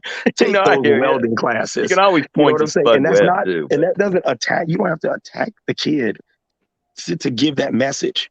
You understand what I'm saying? No, I know what you're saying. Now I'm just laughing because every coach I ever had would be pretty cruel. And and the funny thing is, I'm considered one of the toughest coaches that you're going to get. Like, I'm that old school Woody Hayes, Bo Schembechler, throw stuff, cuss, fuss. I'm that guy. But at the same time, my boys, the boys love me because I'm going to give them honest truth, hard truth, but it's coming from a place of caring for them, and they know that. They know I care about their well-being, which is why they take the tough love. Which is why they take the tough love that they won't take from somebody who patronizes them. Yeah. You understand what I'm saying? No, I agree. Because it's funny because I was going to say, you coach football? Oh, you're cruel. Right, exactly. But I want to say something, Michael Jordan. I want to respond to something you said, No Saint, because you said the difference is that the world is going to tell them you're not a butterfly. I think the difference is because it's so trendy to be non-binary and gay. The world is telling them that they are, right.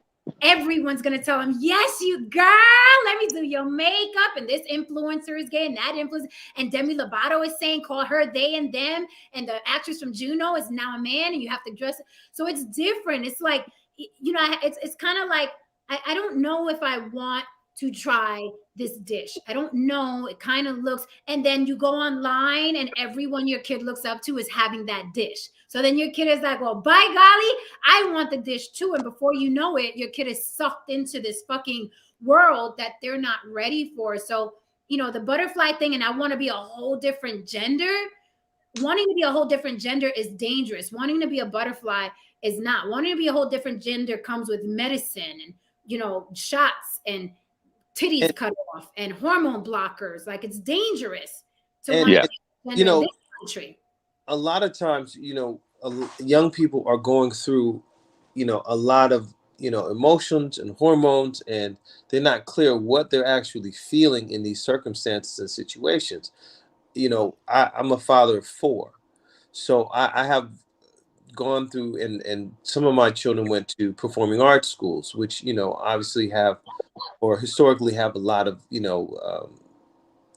different gender identities, where the boys are dancing in ballet, and there's a lot more freedom to that type of expression.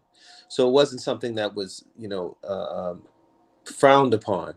And I watched children, and I even watched my children even have some questions about themselves until they really sat down and like, no, this is not what I'm into, but a lot of my friends are all talking about this, so I thought maybe that's what I'm supposed to be into as well. And I feel this way about a person. I'm like, well, you feel this way about a person, but is it that you're actually sexually attracted to this person, or do you just really care about this person a lot as your friend? I said, there's a lot that you have to really review. And as a parent, I sat down and really had a serious conversation and was like, let's review this for real, And when it came back down to now, heterosexual, there's no issues there, then you know what I mean. So it's just, you know, you're in an environment that puts all these options and these scenarios in front of you, and you never know how in their private lives, because they do have a private life outside of your, you know, your purview, that they're being pressured, or you know, that people are pushing up on them because they have an attraction level, and you realize, and so it's a lot to sit down and step up and say, okay, you know what, we're going to make a whole physical change and decision for you on this period of your life. I mean, some people, you know, when they're growing up, they want to be a fireman, and then the next week they want to be a basketball player, and the next week after that they want. So it's a whole period of exploration and self-identification.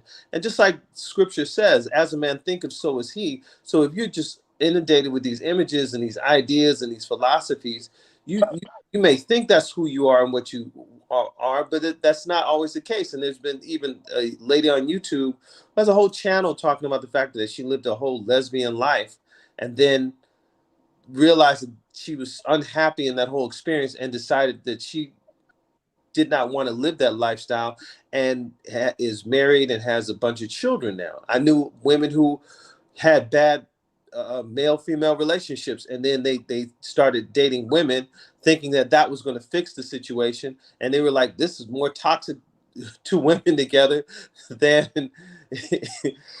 some of the guys that I was dealing with, and they came back to the other side. So, you know, I mean, now that we're in a culture and a society that pushes this and accepts this, then it becomes a thing, and then you put it into the commerce world where they start trying to monetize this. It's like, oh, we can make money off this. It's a whole nother factor, because there's even indigenous cultures that have no concept of homosexuality.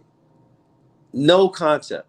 There's not even a word in the language in certain African tribes where they don't even, there's not, you know, even with the option was presented and they're asked by anthropologists, you know, is this what you want to do? You know, don't you ever think about a guy? And, you know, they're like, what are you talking about? Like, so, you know, a lot of times we live in this bubble called America, and pushing this agenda, but it's the same thing. I think it's a marketed agenda by those who live certain lifestyles. Yes, I gotta let me ask you a question, brother Ish.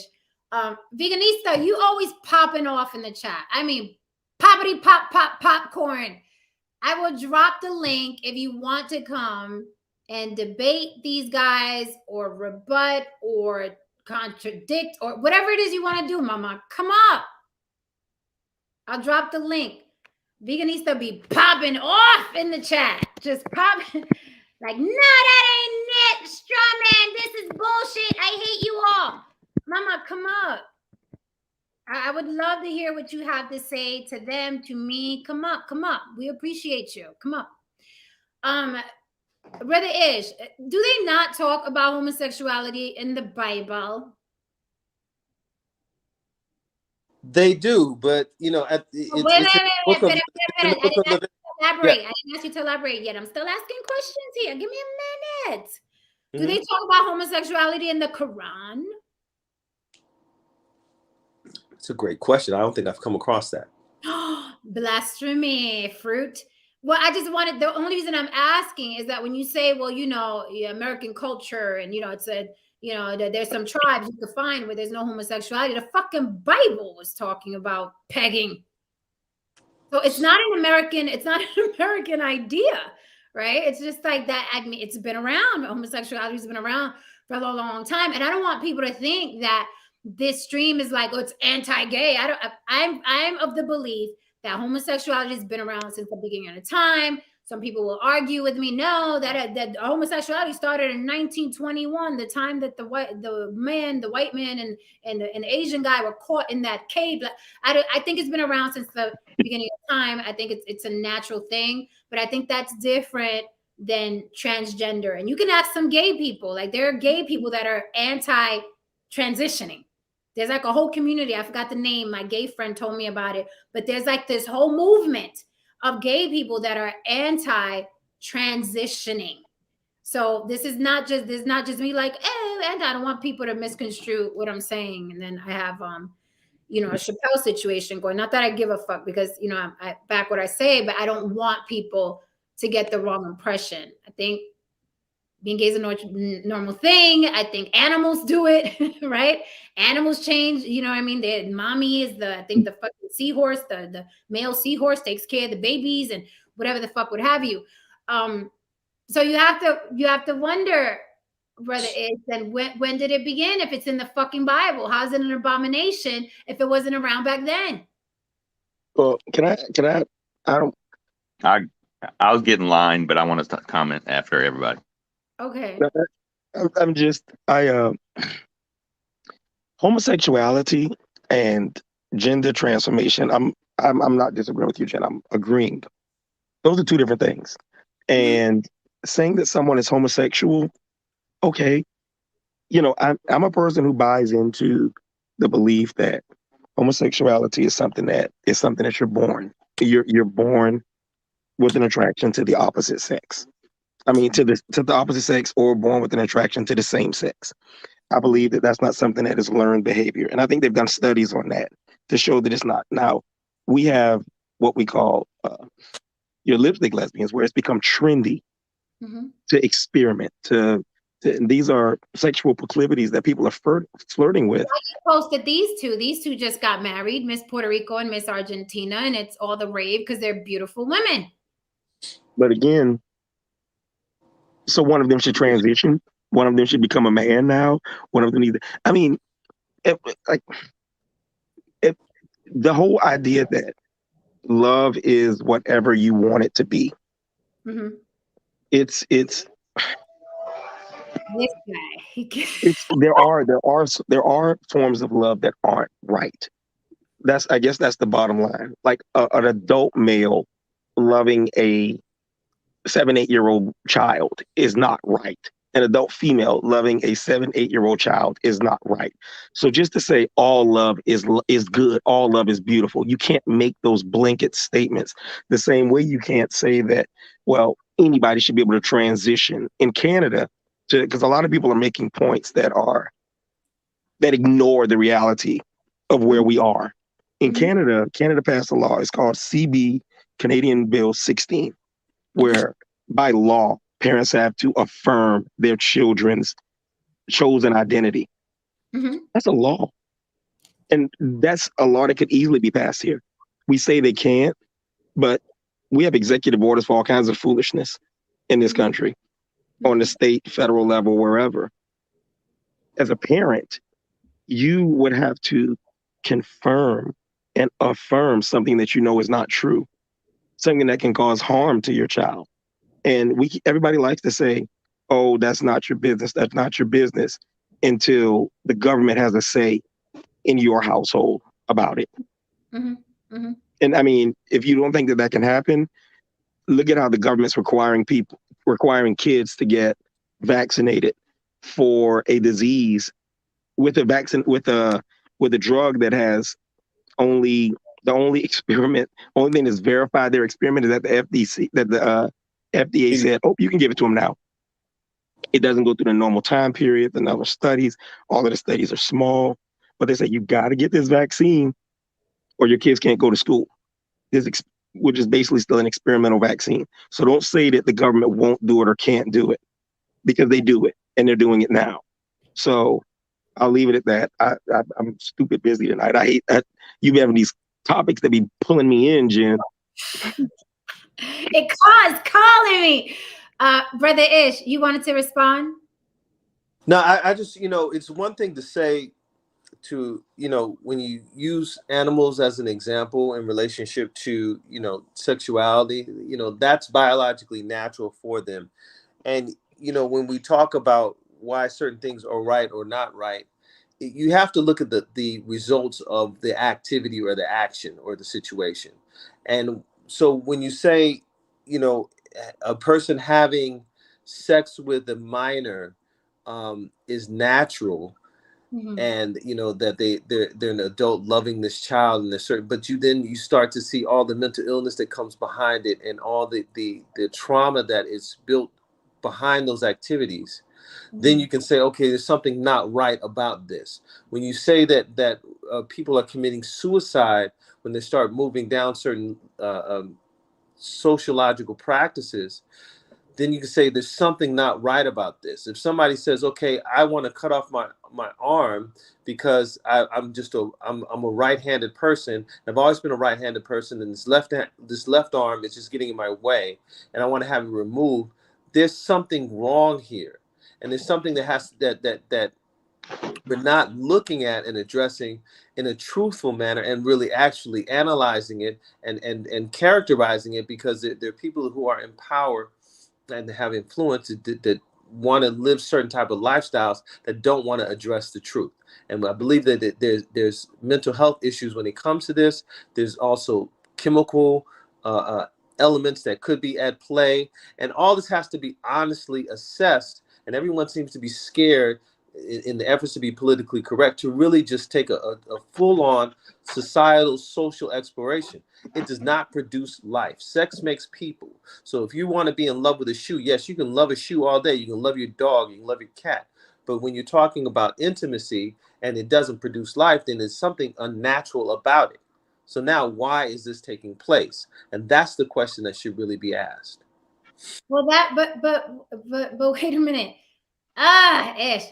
But wait a minute. A sexual assault also produces a child. Is that natural? Is that normal? Was that supposed to happen? Well, we're talking about an assault. We're not talking about what naturally takes place when a male and a female are together. You know what I'm saying? Biologically. I'm not talking about, a traumatic incident. So I can understand your comparison to, like, you can't compare, what animals do to something like transitioning, because transitioning is brutal. It's self-mutilation. Like, you're cutting off literally your body parts, right? But what about homosexuality? Like, homosexuality, in my opinion, doesn't produce the negative results that transitioning does. Like, for instance, transitioning, there's a lot of suicides behind transitions. Like, after people transition and they're like, yes, this is the answer, I'm supposed to be a man, they commit suicide, they go into deep depressions. There are statistics that say even after transition, these people are committing suicide. However, on the other side, with homosexuality and gay people get together, they're happy and lucky in love, and they're adopting children, and they are together till death, and they're happy together, and there's nothing negative coming out of their coupling or their marriage or their relationship. So what do you say about that? Like, homosexuality doesn't produce evil stuff or stuff that doesn't belong. These people, they adopt children. They just can't biologically have children. But if I'm barren, if I'm sterile, and I have sex with a man, I can't have children either. True. And I'm just saying, okay, so when we're talking about what can take place, we're not talking about individual circumstances. And when we talk about homosexuality and whether or not it's right or it's wrong, again, it doesn't produce life. So then it's a behavior or a practice that is something that's not naturally biologically. Now, if somebody's attracted to another man, or attracted to, a woman's attracted to another woman, there's so, like I said, there's so many dynamics at play on this, that it's something to investigate more so than anything. It's not something that, like I said, it's not natural, but I'm saying it's something to investigate, to explore, to really honestly, as a society, as a species, we, if we're going to continue to exist on this planet, we need to understand all the nuances, and we have to stop being afraid to explore aggressively and honestly. Okay, let's do this, because there are many studies that were done that were done even in California. I think it was Fresno, but I may be wrong. But that a smaller gland inside the brain was the reason why certain people had certain proclivities towards the same sex. And that, is in question whether the study was done correctly, and if it was an accurate study, if it wasn't, so there's a lot of questions at play. But I really think that if we're going to seriously address this issue and explore it and see what's going on, so that when you have these circumstances, because again, I say chemically, you're breaking up. There are things to look at, because we have to really you're breaking up. You're breaking up. Oh my God.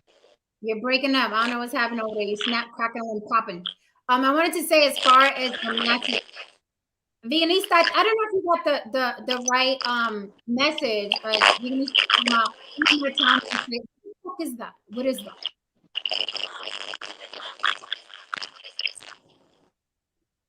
We got the aliens coming through. Can you guys hear me okay? Yeah. Yeah, we hear you, Jen. I can hear you. I wanted to say, Veganista, I don't know, Veganista went all the way off the road. She said, I'm in my tomboy phase watching football.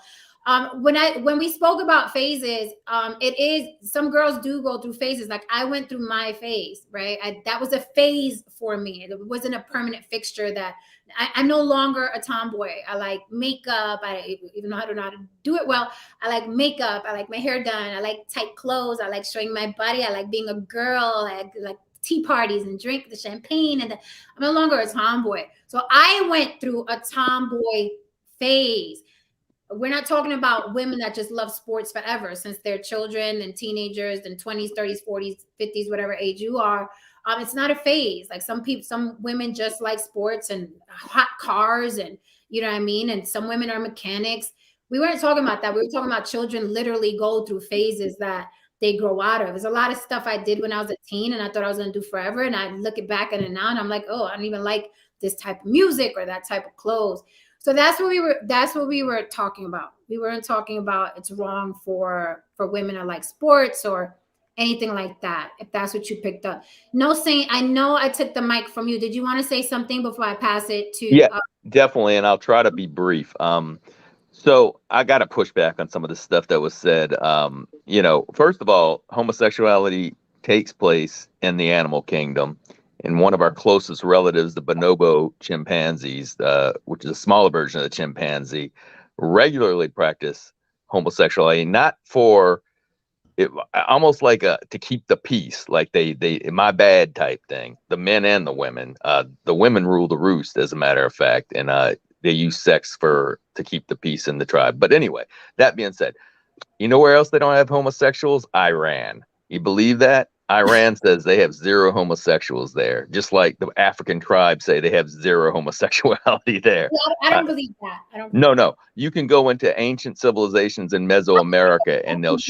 I just think they want to live and not get burned in a tire. Yeah, exactly. You can go to ancient civilizations in Mesoamerica and they'll have a guy giving a blowjob to another guy as a form of dominance, not necessarily sexuality. I mean, so what I'm saying is it's cultural to me, this anti-homosexuality. You go to before the Europeans got over into say Japan with Christianity, or in Korea, it wasn't a big deal to be a homosexual. It wasn't shameful to be a homosexual. That is totally, to me, cultural.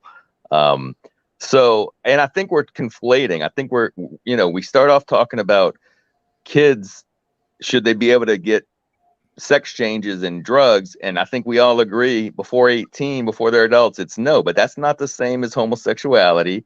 It's not the same as pedophilia. Most pedophiles are straight, not homosexual. So, a lot of people like to throw those things together. They are not the same thing. But anyway, that's just my take on that. Most pedophiles are straight. Then how do you explain the Catholic faith? That's most convicted pedophiles. Most convicted. That's the key word. On the planet. Most convicted pedophiles are straight. I don't know if you guys can hear me or not. We but can. It's not most. I said most convicted pedophiles or heterosexual. Just the ones that are convicted. You just don't know. Things like that. Studies, is based on conviction rates. Yeah, there's so many men that molest boys and so many. That's an interesting. I would like to see the actual stats on that. I want to pass the mic to, how do I say your name correctly? Is it Phi 100, FYE 100? You can just call me Tez the Phi. So first of all, I want to shout you out because you invited me to your platform a while back. I think about 3 weeks ago, when we was on the Can I Get Some podcast, and I've been wanting to come. I've been wanting to come. Oh, he is such a good spot. Welcome, sir. Welcome. Yeah, I've been wanting to come, but you know, life, work, and all that other stuff. And Okay. I seen you was live. I just got off of doing the live, and I'm like, man, I'm gonna come Sir. through Welcome. Yeah, and I've been wanting to come, but life, giving work, my and all that opinion. other So I'll stuff. say Glad I this. get I Somebody has an wait, echo. who is Somebody has that? an echo. Is that me? That was me. I couldn't hear him. I apologize. Okay. All right. But I'll just say this, Jen. This is a hell of a topic to me, my first one. So I'm just gonna come in on the question that I seen, and I'm out. He's like, look, I um, don't want smoke. I I will throw don't it want back none. up then. I will throw the question back up. Do children need both parents' permission for a sex change? And I will also throw up the star of the stream, Zaya Wade, which is Dwyane Wade's used to be son, now daughter. And this child's mother is saying, wait till you're 18 before you change your gender and your name. And Dwyane Wade is saying, no, you can do it now at the age of 15. What do you say? I believe 100% that you need to wait until you 18. Because Jen, I heard you bring up something that you said that makes a lot of sense. We go through phases in life, all of us. I'm a married man now, but I went through my thought phase. If I didn't come out of that, I would still be cheating. I would, you know, you go through things in your life. What we call them seasons. You go through seasons. Every season is supposed to be a change, and you're supposed to be better. Now, I would just say this: look, if that's what uh Zaya wants to do, cool. But as a parent that has a smaller child, he can't come to me at 7 years old and say, Dad, I think I want to be a girl. Let's make this happen. I'll be like, no, we gonna wait until when you're an adult, you can do whatever you want to as an adult. My job as a parent is to listen to you, to understand you, and to love you. But I gotta understand at 7 years old, I wanted to be a fire truck. It ain't nothing I can do to turn into a transformer. So I just look at it like this. I do think it's important that both parents make that decision. No matter if it's the custodial parent, I don't care. If we created this child, this woman created this child, let's sit down and have a conversation before we make this move. But me, ultimately, in my house, we wait until you 18 if that's something you want to do. So do you think you're a sports fan? Yes. Go Okay. Chiefs. Okay, so Dwyane Wade, he's like I said, he's the famous guy, he's the money guy, he's the one that he's a NBA, ex NBA, right? So he's the man. What do you think about the backlash that his ex-wife is getting? And they're saying that she needs to mind her business, she needs to get a job, she needs to stay, out of that home because Zaya Wade is under Dwyane Wade is the custodial parent. Right. So the kid does not live with the mom. Jen, I look at it like this. He is the celebrity. He's the bigger name. And you got this woman that nobody really knows trying to challenge. And it's like, wait a minute, who are you to challenge what Dwyane Wade wants to do with his family? And it's like, wait, they both created their child. So they should both. Jen, we look at it like this when it comes to men. We talk about men not having rights in the child support court and stuff like that. Just flip-flop it. It's the same. It's just now it's a woman in that situation that doesn't have a voice. She should have just as much of a voice as Dwyane Wade does. He's the celebrity, so of course. And if that's something that's being pushed for him to do, he's gonna follow it. He has shown that over and over again that he's not necessarily the leader of his home. The leader of his home has been, he even said it. It's not run by him. So I just look at it like this. At the end of the day, I do believe that because he's the celebrity, because he's the big person, because he's the big name, he's getting the fanfare. I believe that woman should have just as much as a right as he does into making that decision. I really do. So you say age 18. Yes. Yes. Okay. Thank you for that. And thank you for the super chat, Juwana Washington. Juwana Washington says most Catholic priests prey on boys because boys are less likely to tell because of the shame. Girls usually tell someone. Thank you, Juwana, for that. And I do want to piggyback off of something that Veganista says, she says, explain unnatural. I'm with that. I know Brother Ish said that it's not natural. I think, right? I'm talking gay, not transitioning, not transgender, because that's a more nuanced thing. But I just think for gay, I think it is quite natural. If you're just attracted to the same sex and you had no influence and you weren't molested, right? Because that's a whole different category. But if you're all alone in the world, you're 10, 11, 12, 13 years old, and you're going to school and you didn't have no influence whatsoever, and you just find yourself, I'm a girl, and I'm attracted to girls, or I'm a boy and I'm attracted to boys. I don't know why. I just keep feeling this thing, and I'm trying to go out with girls, but I don't like girls. I like the boys. I think that's very natural. I think that's natural when it's not influenced by anything, any outside forces. So I don't really like when people say, well, being gay is not natural, because it's like your feeling is natural. What you want is natural. Like what you desire to do is natural, in my opinion. So I will. I just wanted to say that. I don't like when people say it's not natural just because it doesn't make babies. Sean Ford, do you want to say something? No, I'm just watching. When I open my mouth, I get in trouble. Oh, you get in trouble? Yeah, because I think we're not allowed to curse on here, are we? You can curse, but don't get crazy. Like I curse a lot, but don't get crazy. Well, I feel, and I don't want to offend nobody, but I feel that this country's been phagmatized anyway. Okay, well, we can't say that. Oh, that's what I mean. Well, anyway, that's what I'm saying. You basically can't speak out against them in the community Kyrie speaks out against, because when you do, they come after you, or they'll label you. So that's the issue that I have. Like, to each his own, but if I have a difference of opinion, like for example, my issue with that community, I was in a playground where there was little kids, and there was a person. I'm 5'11", almost 250 pounds. There was a guy as big as me.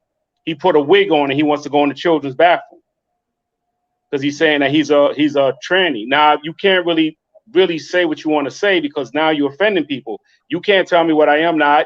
So I put all the people that's pro tranny in that situation, and I always use myself. I'm a big, almost 6 feet, 250 pound guy.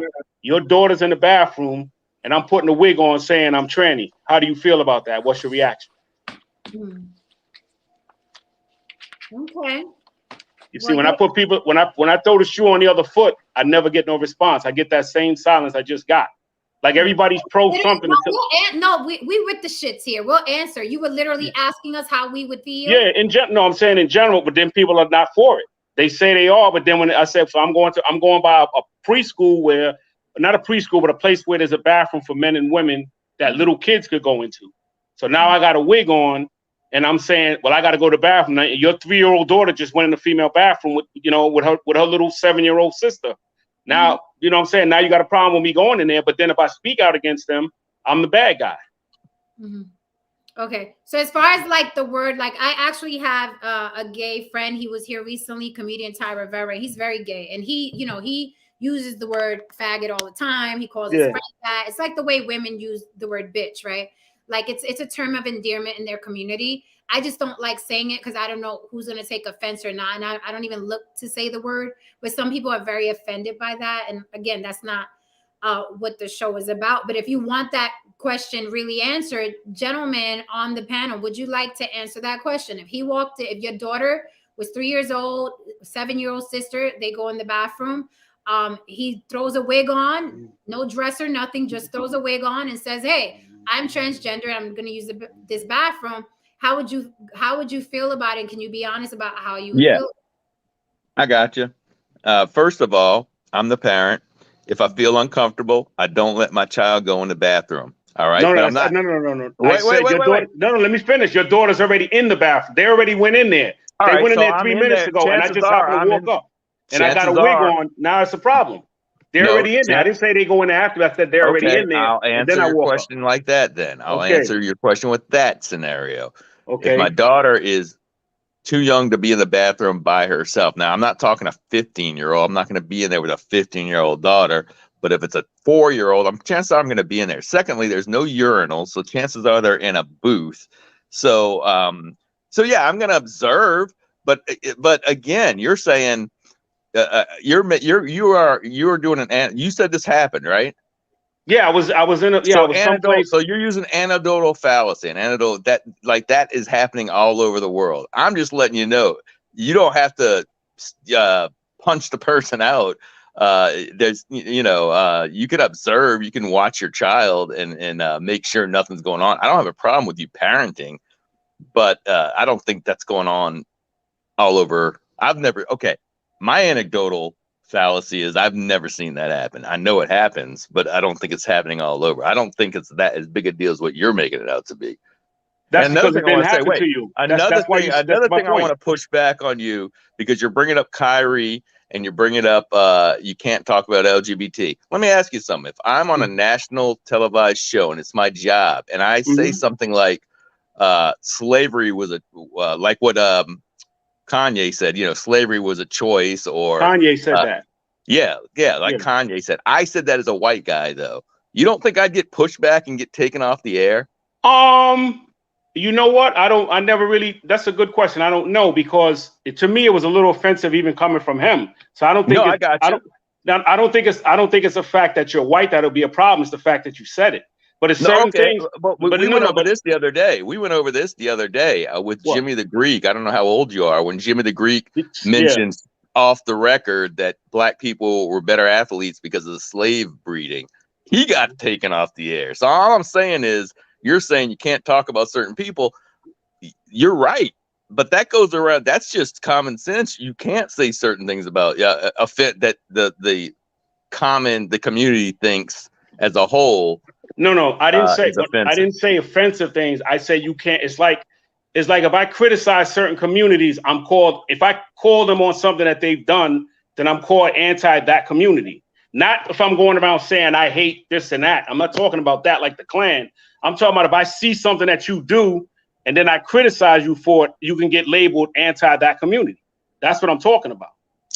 Yeah, and I'm saying that's there's a lot of there are a lot of communities that are off limits when it comes to certain things. I'm saying you're just finding out maybe because it's it's happening to maybe Kyrie and Kanye, but this has happened a lot in general. And I'm saying you shouldn't say those things. I mean, those things can be offensive. No, I disagree. I call it the way I see it. Like I got the Michael Jackson. I'm with him. You can say it, but there are consequences. There are consequences to your free speech. And you need to know what those consequences are. I want to ask Sean a question. Sean, do you have children?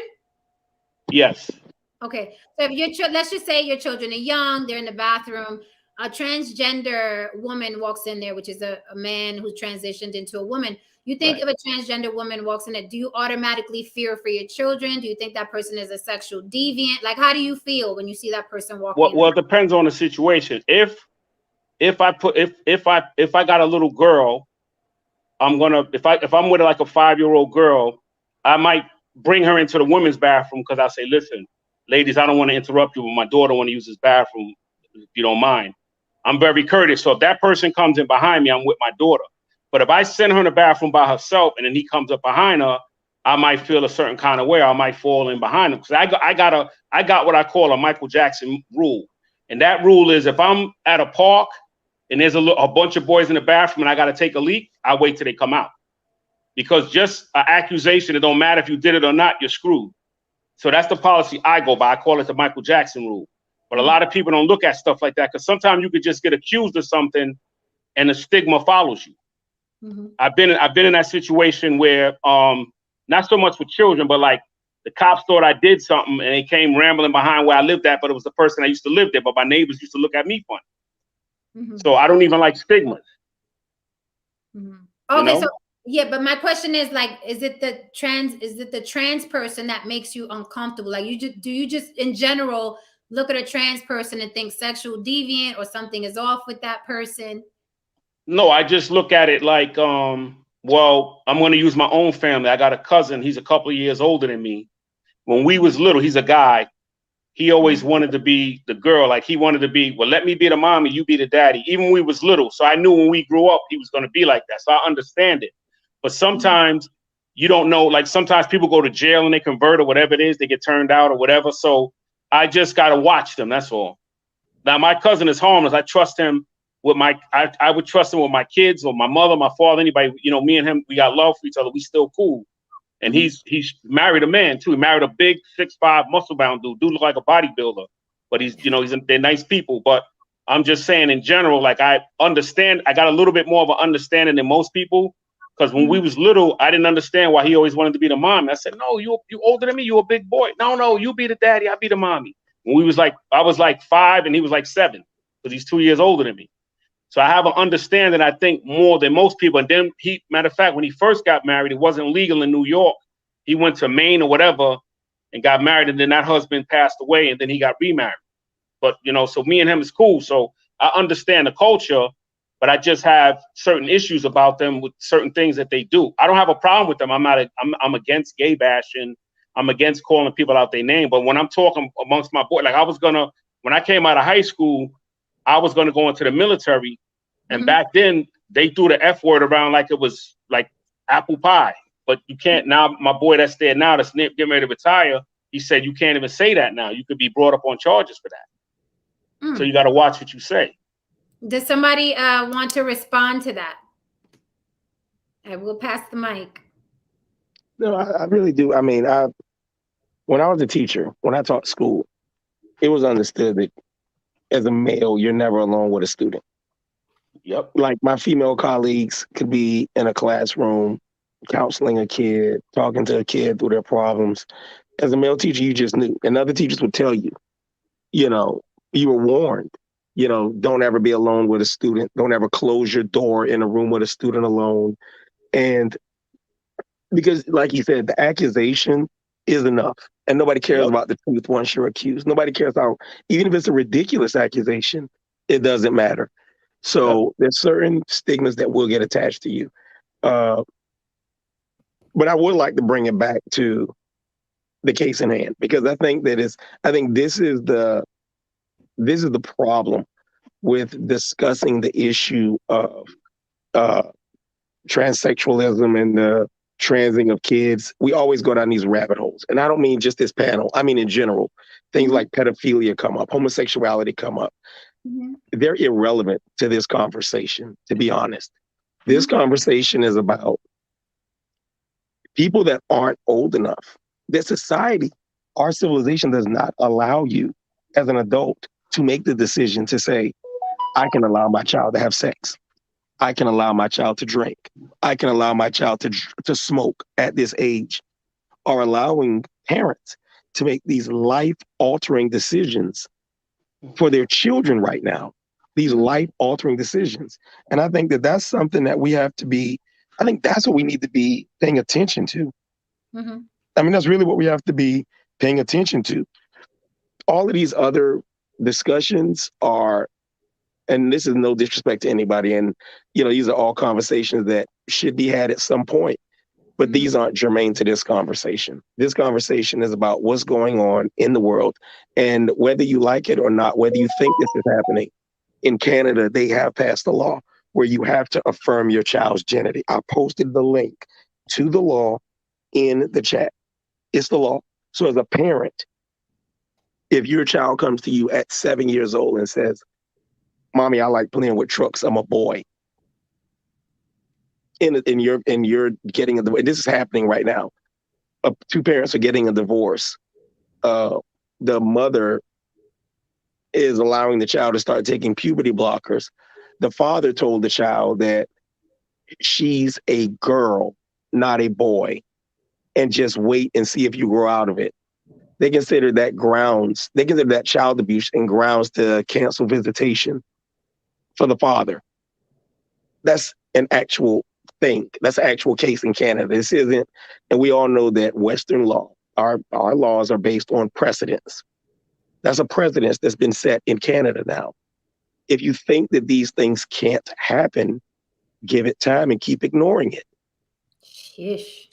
So, I mean, this is not an argument. I say again, this is not an argument about homosexuality.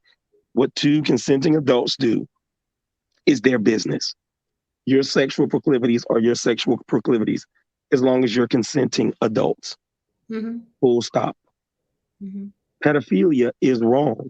Whether you're transsexual, whether you're homosexual, heterosexual, pedophilia is wrong. Full stop. And those have nothing to do with the conversation of transitioning children, giving children hormone blockers when we don't know all of the results that we do know is that it has a detrimental effect. I posted a study by the National Institutions of Health saying that people transitioning have the same level of suicide as people that don't transition, and that people with actual gender dysphoria. I actually posted the link on what is gender dysphoria, the psychological condition. It is a diagnosable psychological condition. You would not tell your child who has multiple personality disorders that it's okay. Embrace it. But why are we doing it with this psychological disorder? And nobody's talking about this from a realistic perspective, because we're so stuck on whatever makes you feel good today. We want to affirm you. You're 600 pounds, but you're beautiful just like you are. That's not medically unhealthy for you. We refuse to address the seriousness of these issues. And I think that's really terrifying for us as a society. That's really terrifying for us as a society. And I posted links. I don't believe in going back and forth when there's data you can drop. So I'm going to get back to work because I've been on here for a lot longer, but good discussion, Jen. Good conversation.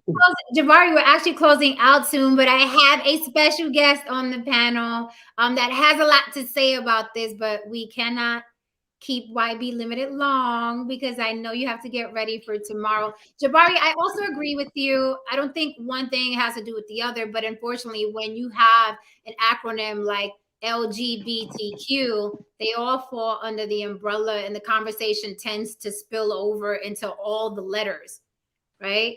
When you're talking about male and female things, there's only two genders, there's male and female. So then women are talking about the men and the men are talking about the women.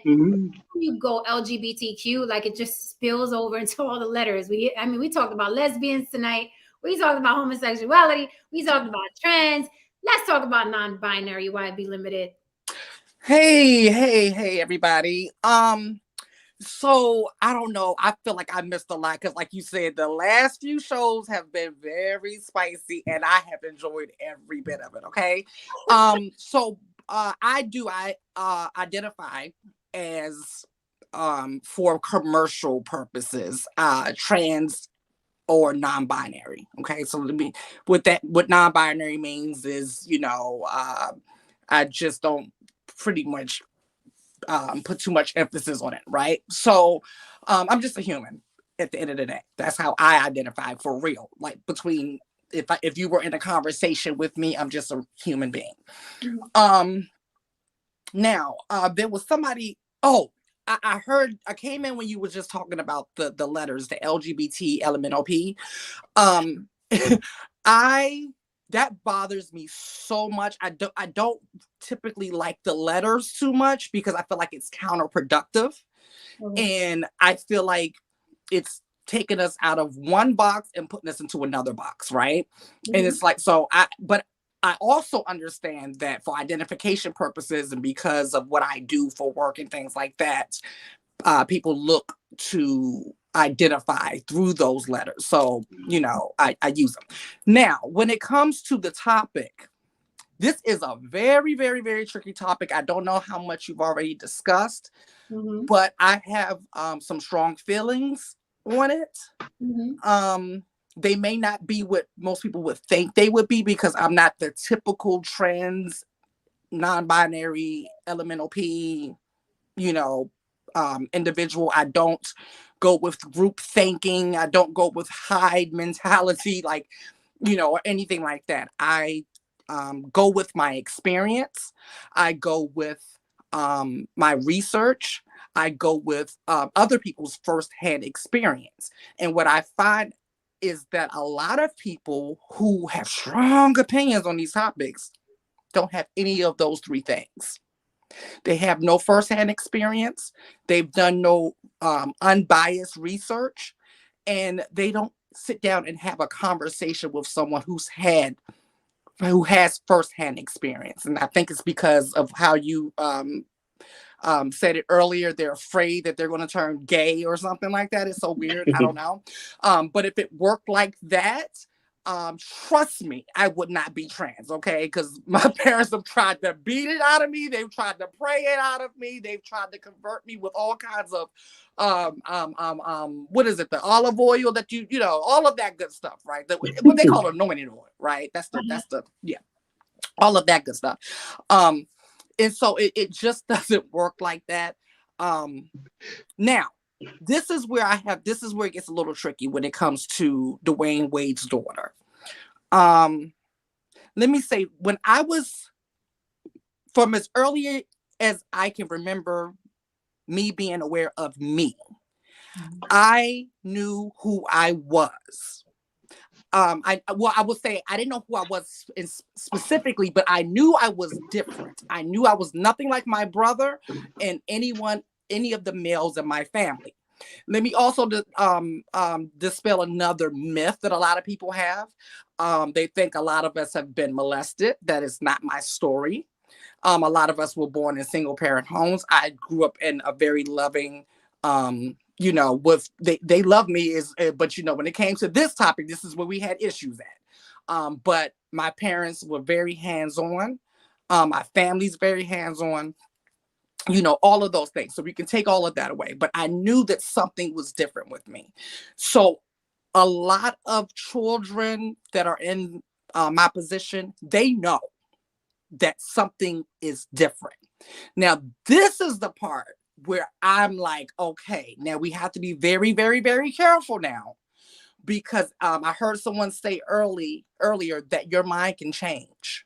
Okay, that's a very real thing. Your mind can change, number one. And number two, I do feel like, and let me be careful how I say this, I do feel like, I don't want to use the word agenda, but I do feel like there are young people who are going along with it because they feel like it's a trend and it's cool, or it's rebellious and all of those things, as opposed to when I was coming up, you would be crazy as hell to want to choose to be trans or gay or not. Like, you would be crazy as hell. Who the hell would choose that? Mm-hmm. As opposed to children who are coming up today, right? Now, I often have this conversation with my best friend that if I was growing up today, and also let me be clear, I've never had any work done. I've never taken hormones. I've never had implants or anything like that. I've always looked naturally feminine. I've always been told I look like a girl and all of that stuff. I hated it, but I've had to learn how to embrace it. Okay. So with all of that. Really quickly, how old were you when you felt different? What age were you? I was 4 when I realized that something was different. 4 years old? I was 4. Mm-hmm. My dad and I had this conversation yesterday. Mm-hmm. He said from the moment I started walking and talking, he knew I was different. Mm. So, and my aunt and I had this conversation also this week, and she said the same thing. Okay. Mm-hmm. So because I knew I was different, because I look different, I naturally have a different look than most males, and just naturally. Coming up in this society, I would have thought that I was supposed to go the whole distance. Meaning, I probably would have thought that I was supposed to take hormone blockers and hormones and implants and all types of surgeries and things like that, because even as an adult I'm 41 now and started my transition process about 12 years ago, there's been a lot of pressure as an adult. Like, the moment you say you're trans, non-binary, the next question is they want to start chopping off shit and adding on shit. Like, like I'm Mr. Potato Head. Like, no, ma'am. So, like, when is your surgery? You said you were trans. Right. Like, when you're going to, and it's just like, what the hell? And I noticed the same thing, the same conversation was around Zaya when soon as the news hit, I don't know when it hit, but as soon as it hit, it was like, that was the next thing. They started chopping off all this, and you're like, damn, like, child, let her figure it out, right? So what I'm against hormone blockers. I'm against surgery for children. I do not believe in that because I've gone through so many evolutions and stuff like that in my 41 years. And I promise you, I could see me thinking that that's what I was going to need to make me feel complete. Right. And it wasn't. It turned out that it wasn't. I had to do the inner work first. And after doing the inner work, I realized, okay, all I need for me personally is just to change the way I dress to reflect how I feel inside. I don't need to do anything else. I don't even need to wear a wig. I don't even want to do that. Okay. Unless I feel like it. So it's very, very dangerous. And I know people in my community, when I say things like this, I get attacked. I get attacked in private a lot because of some of my views and stuff like that when it comes to these topics and things like that. But when it comes to children, I'm very protective. And this is just really dangerous when you start dealing with hormone blockers and hormones and things that are irreversible. You know, as far as both parents being have to consent to it, that's tricky as well because okay, so that's like an issue. Are we dealing with an issue of legality and morality, right? You know, so like if Dwyane is have full custody legally, does he have to? Morally, yes, I believe, right? But how does that work? I don't even know how that works legally. Because that's two different things. Right. So he has custody and she filed a motion because she wants Zaya to wait till she's 18. And because she thinks that there are ulterior motives and there's Disney deals on the table and now everybody wants, the NBA player's new transgender kid is what she's trying to say. Oh yeah, I wouldn't put that past them because, as you know, I model, I act, and things like that, and I have a good career in it, only because times have changed, right? And we're the new it thing and all of that stuff, right? The Afro-Latinos. yeah, all of that stuff, yeah, a novelty, So do I put it past them to want a cash cow? I don't put nothing past these folks, okay? But we don't know. But whether that's the case or not, I agree with her, just the mother, just off the basis of she's not done growing, she's not done making, it's just so many things between now and 25 and now and 18 when her brain develops better. And let me also state about hormones, one of the things about hormones, they really affect you mentally and emotionally. Oh God, most people don't talk about that. And see, these are the things that people don't talk about. And I'm not going to go down that road on this particular podcast, but it's just certain things that people don't tell. You know how it is when people will say, oh girl, I did da da da, but then they won't tell you all of the nuances, the good, the bad, and the ugly, so that you can make an informed decision. And so I just have an issue, but like I said, it's two different issues that I see. I see a legal issue as well as a moral issue. Morally, I'm totally with the mother on this.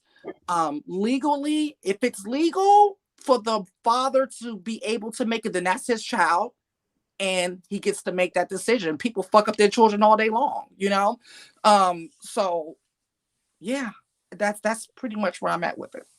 So, first of all, thank you for your opinion. I also want to say, with Zaya Wade, at 14, she posted a picture kissing a transgender boy who was white, and that went viral. That was all over the place. So, if I was a person behind the agenda machine, I would definitely snatch this kid up. She's gorgeous. Right, I would snatch her up for one, and for two, and you like, your preference, your little boyfriend preference was white, and you're posting that online. I'm always thinking marketing in my head. That's how I live my life. Every time I'm looking at somebody, I'm like, how can I cast this person? How can I, I'm a writer. So I definitely see if there was an agenda, I'd snatch this kid up. Famous kid, daughter of an NBA player. But before you leave, Lily, and like I said, I was going to close anyway, so thank you so much for coming up. I would like to ask the panel. Here we have Lily from YB Limited, and who is gracing us with her presence. And I would like people who would like to know anything about this world.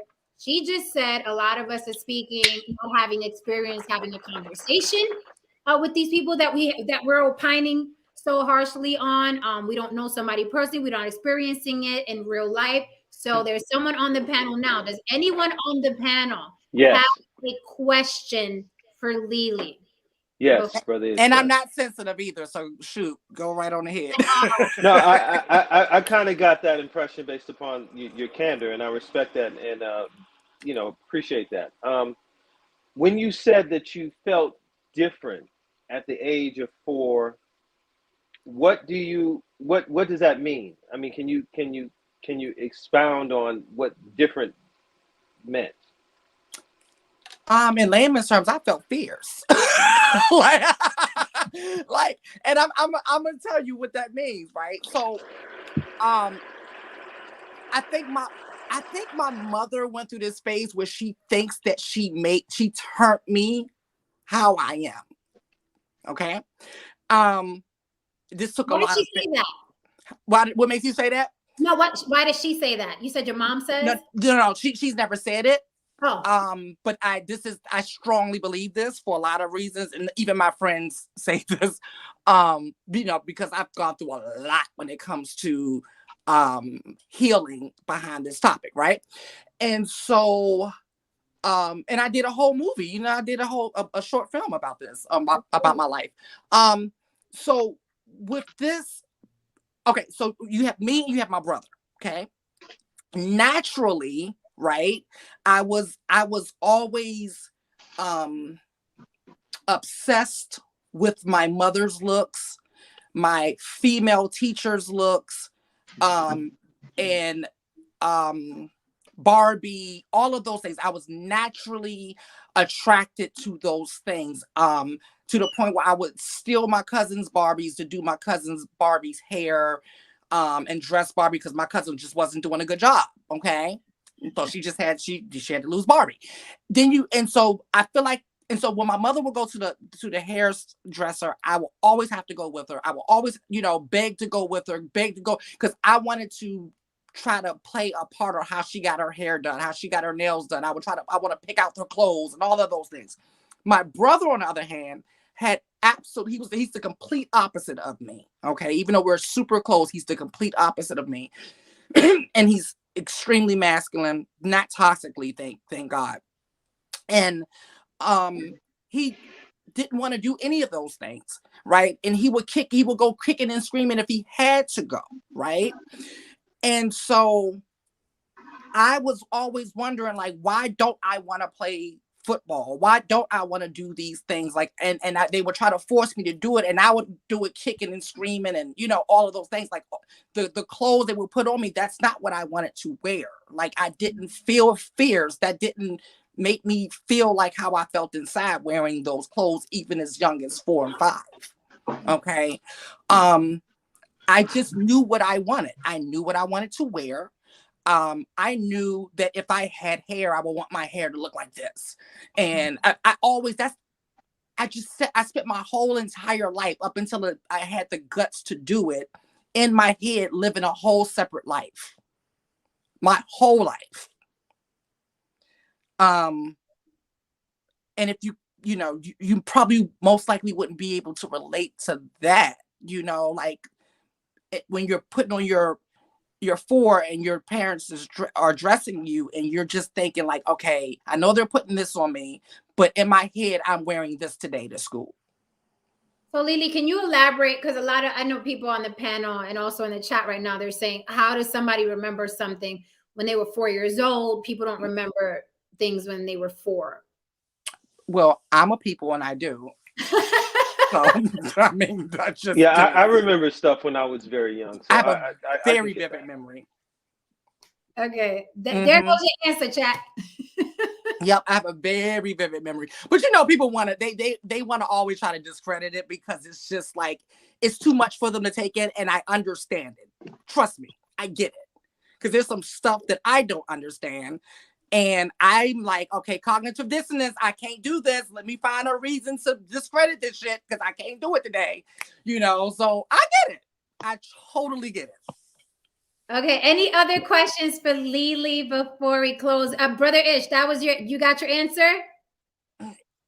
Yeah, I did. That was clear. I mean, we could go down a whole Dr. Phil session here, but I'm not going to do that on this call, nor is that fair to do to a perfect stranger. But no, but I would love to do it on another day because these are my favorite things to do. Like when I tell you I get my rocks off on that shit. So like we can do that on another day. Okay. Yeah, for sure. And we have to promote your short film, Lily. Yes, it is called The Love Throughout. And it's here on YouTube. You can just type it in, The Love Throughout. Let me see if I can put it in the chat. I'm not sure. Okay. And how long is it? How long is the film? 7 minutes.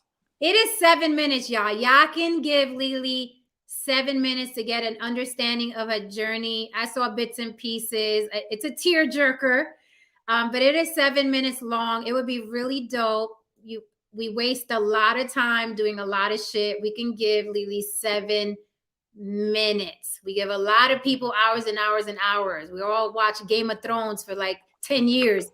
We can give Lily 7 minutes. Okay. So it's called Lily, I got another question. Well, it's a two-part question. What did you think about the film Tangerine? And then number two, do you think that societally now, because porn has been is now a more acceptable genre of viewership, that the fetishizing of transgender people is another factor in this whole propagation of this of what's going on? What is that clicking? Brother Ish, is that you moving around? Yeah, I'm doing dishes, sorry. Okay, we hear it. Too loud. Lily, if you want to answer. We can't hear you, Lily. Are you talking? Is it me? Is it you? Did we lose Lily? Mic check 1 2 1 2. Can you guys hear me? Yeah, you good over here. Lily, are you still with us, Mama? Now I can hear you. Okay, you can hear me now. I'm like, because I tried to get the movie. Okay, so I didn't see the movie. But for the second question, I feel like there's a lot of weird fetishizing going on in porn right now anyway. Like the incest stuff and just weird stuff. So I don't know. Like, I don't know what's going on, period. But I do feel like there is a heavy push. And I definitely feel like it. So, okay, so there's a difference between representation and just a flat out, like, I guess. Exploitation? Was that? Exploitation? Exactly, right? And so representation is very important because me growing up 80s and 90s, I didn't have any. And that's another thing, they want to say that you've seen it somewhere and you picked it up. No, I knew who I was before I seen anything that represented who I was, right? And so, and because of that, I had some of the worst insecurities and was so self-conscious growing up. Oh my God, it was insane. So that's why I show up the way I do in the world, because I am now a public figure and I feel like I have a responsibility to represent myself and my community, because I'm always thinking about the youth that's looking up to me. So, but I do see some things that's going on. I question it. I'm like, ooh, I don't know. Like this, it just seems real weird and exploitive and it's just inorganic. It's just, I don't know. It's not organic. That's the best way I can put it. And I feel like that's why it's just treated like a trend and a fad more than anything. It's just kind of hard to explain, but I do agree with I don't like to use that word agenda, but I see where people are coming from when they say that. Not Yeah, organic, but it may be orgasmic. For some, yeah, it depends on what you're into that week. So I did have a question right quick, Jen. Like, I'm not the type of guy that just jump in when people talking. Now I wait my turn. So I know how you do. Really quickly, I did throw Lily's movie in the chat. It will also be in the description after we're done here. It'll be in my comment section and it'll be pinned to the top if you're catching this on a replay. Please watch that film. It is 7 minutes long. It's very poignant. It's a tearjerker. I did see bits and pieces of it. I didn't see the whole 7 minutes throughout. I think I did. I'm not sure. I got COVID brain. Forgive me. But either way, 7 minutes. I'm going to watch it again just on the strength because Lily's a big supporter of the channel. But go ahead with your question. Tez. So I was just going to say, number one, why be limited? Let me make it clear. Like, I know where you coming from as far as the church. You know, I grew up in the Church of God in Christ, was born there. I know all about the olive oil and the anointment. So trust and believe. I got you on this side. You did say something that I'm gonna make this clear. Like, you said something that was 100% true. I've never had a conversation with somebody that identified as transsexual or what it binary, none of that stuff. These is all new terms. I mean, don't get me wrong, I didn't seen it, I didn't watch documentaries, but as far as having a conversation, this is my first conversation. So I will say that I'm more than open to having a conversation and understanding. But you said something as well that kind of caught my attention, which is, even though you are part of the, you know, the landscape, you said you didn't like the letter, so I'm trying to be sensitive. You don't have to be sensitive. But I'll say it like this: you hit on a point that is my biggest concern, which is being pushed onto children, and me having the 1-year-old. That's something that's a big concern for me as well. So usually you always hear, you know, the LGBT community push for these things no matter what. You are saying, no, let's wait until this person becomes an adult. So like you said, how do you deal with some of the pushback that you get from your own community? It's frustrating. It's frustrating, and I believe, you know, that's why I think I gravitate to Jen so much, because when you think outside of the box, when you don't have a hive mentality, it can be frustrating at times. And I dare use the word lonely, because, you know, you have people that you are supposed to identify with because of whatever experiences and things like that. And so it's like they expect you to agree with everything because you are a part of this group. Okay, so it's like, oh, you're Black, you're supposed to be a Democrat, blue no matter who. You know, all of that stuff. Like, you know, you're LGBT, well, you're supposed to do X, Y, and Z. You're supposed to think this way, and you're supposed to believe this. And it's like, well, no. Like, because our experience is not monolithic. So there's different experiences in our community. That's just like the Black experience, right? And so that's kind of like that same. And I know a lot of people hate that when you make that comparison, but it is what the hell it is. I was born Black and I was born who I am. So that it's the same thing. I can't erase either. Okay. And so just like I have an issue with how we're the Black community is represented on television, monolithic a lot of times, you know, Love and Hip Hop, and just a lot of the stuff that you see that's push in our community, in our Black community. A lot of us sit back and say, well, that's not my Black experience, you know. yes, it is a Black experience. We agree with that, but it's not mine. So it's the same thing with the LGBT community. We can go ahead and use those letters just for the sake of identification. Our experience is the same way. So I look sometimes and I'm like, I don't agree with that, or I don't believe that, or whatever. So it's frustrating.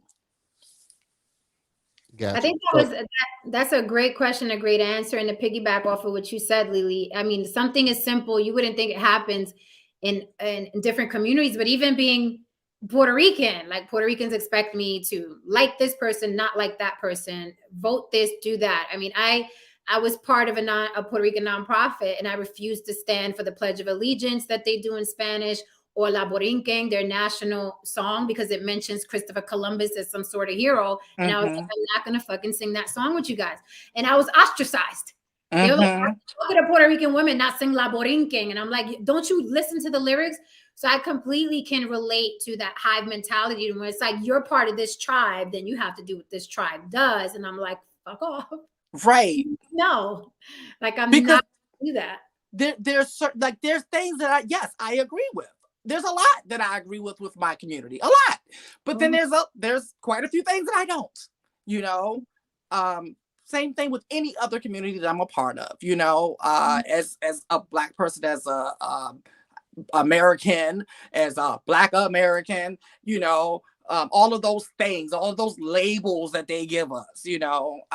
Yeah, I have my own mind. So there's things that I think are great, and there's things that I think that are not so great. So.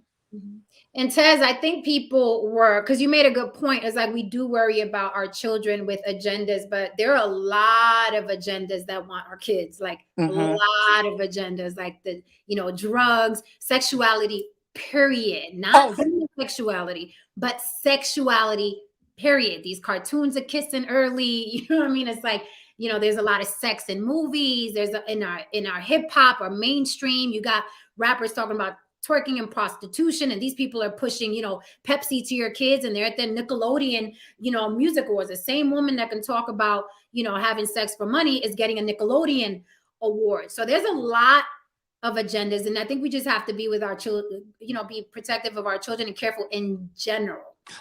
Yeah, and I'm glad you mentioned that, Jim, because that's always been my biggest thing is sex in general. I do not like sex being pushed toward children. Children need to worry about being children and not worry about sex, right?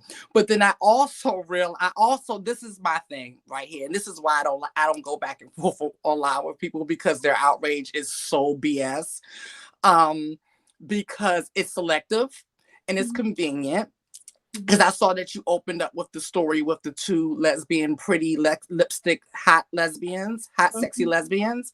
So as long as you're a hot, sexy lesbian, we're not going to discuss homosexuality or how bad it is or how much of it's hot, sexy lesbian, right? That's right. Right. Okay. But the moment, now I remember, I think it was the same award show where Cardi and Megan was scissoring. Okay. But Lord forbid Lil Nas X kissed another man and they went crazy. So the selective outrage and stuff and pretending to care and think it's unnatural. It's unnatural until your thing gets hard. Okay. So child, I pay no attention to people and their outrage. It means nothing. Bad Bunny just did it. He kissed his male dancer and all, and Puerto Rico is still, I mean, there's still gay hate crimes going on. To this day, they're very, very strict and old-fashioned about that. A lot of people don't know that about Puerto Rico. And Bad Bunny purposely, I'm like, don't you see what Bad Bunny does? Like, he purposely, not just with the LGBTQ, but he pushes a lot of things in people's faces that they've ostracized people for. And when he did that on stage, the Puerto Ricans went, when I tell you, they went crazy. Well, he should have been a hot, sexy lesbian. Right?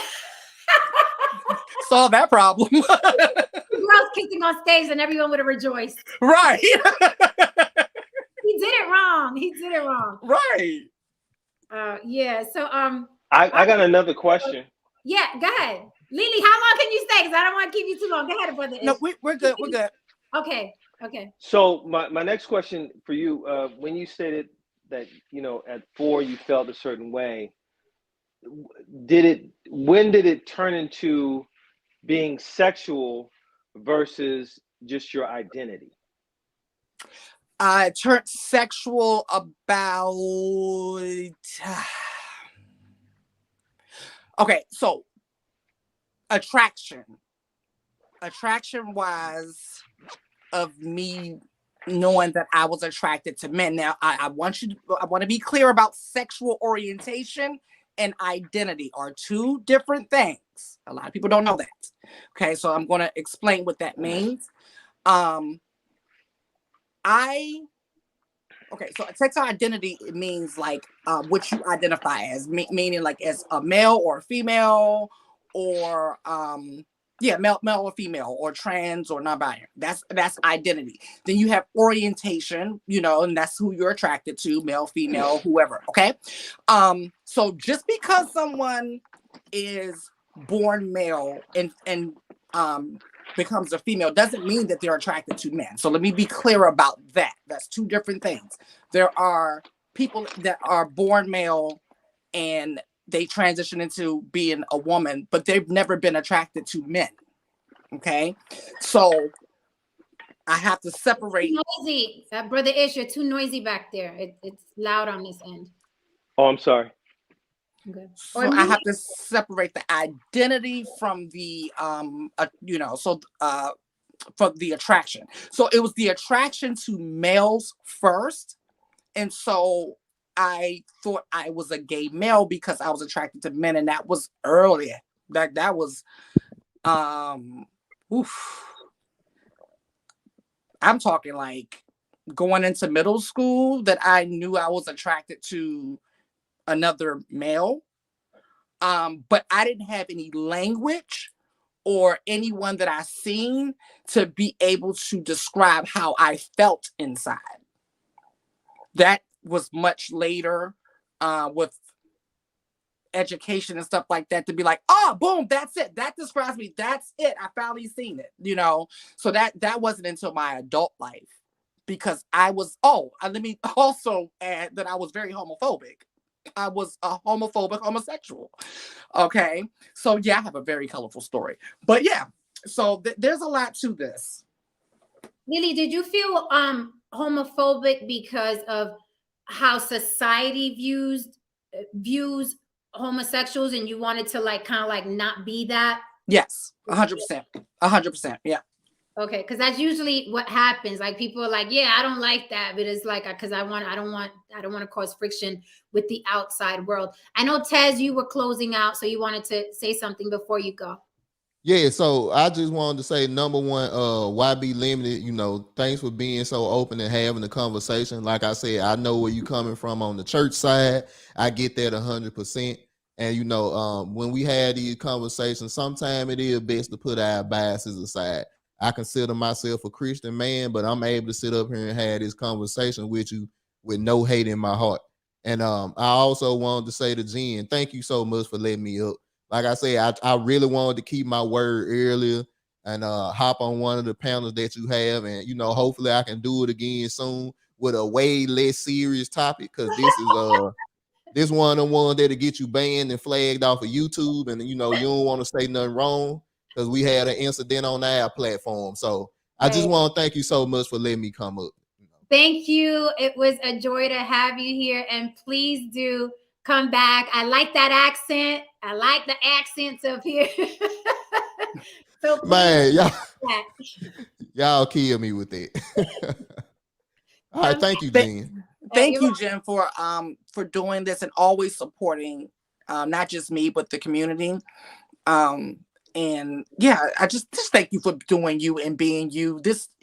Your voice is needed. God, I'm so sick of hearing the same stuff just regurgitated all the time.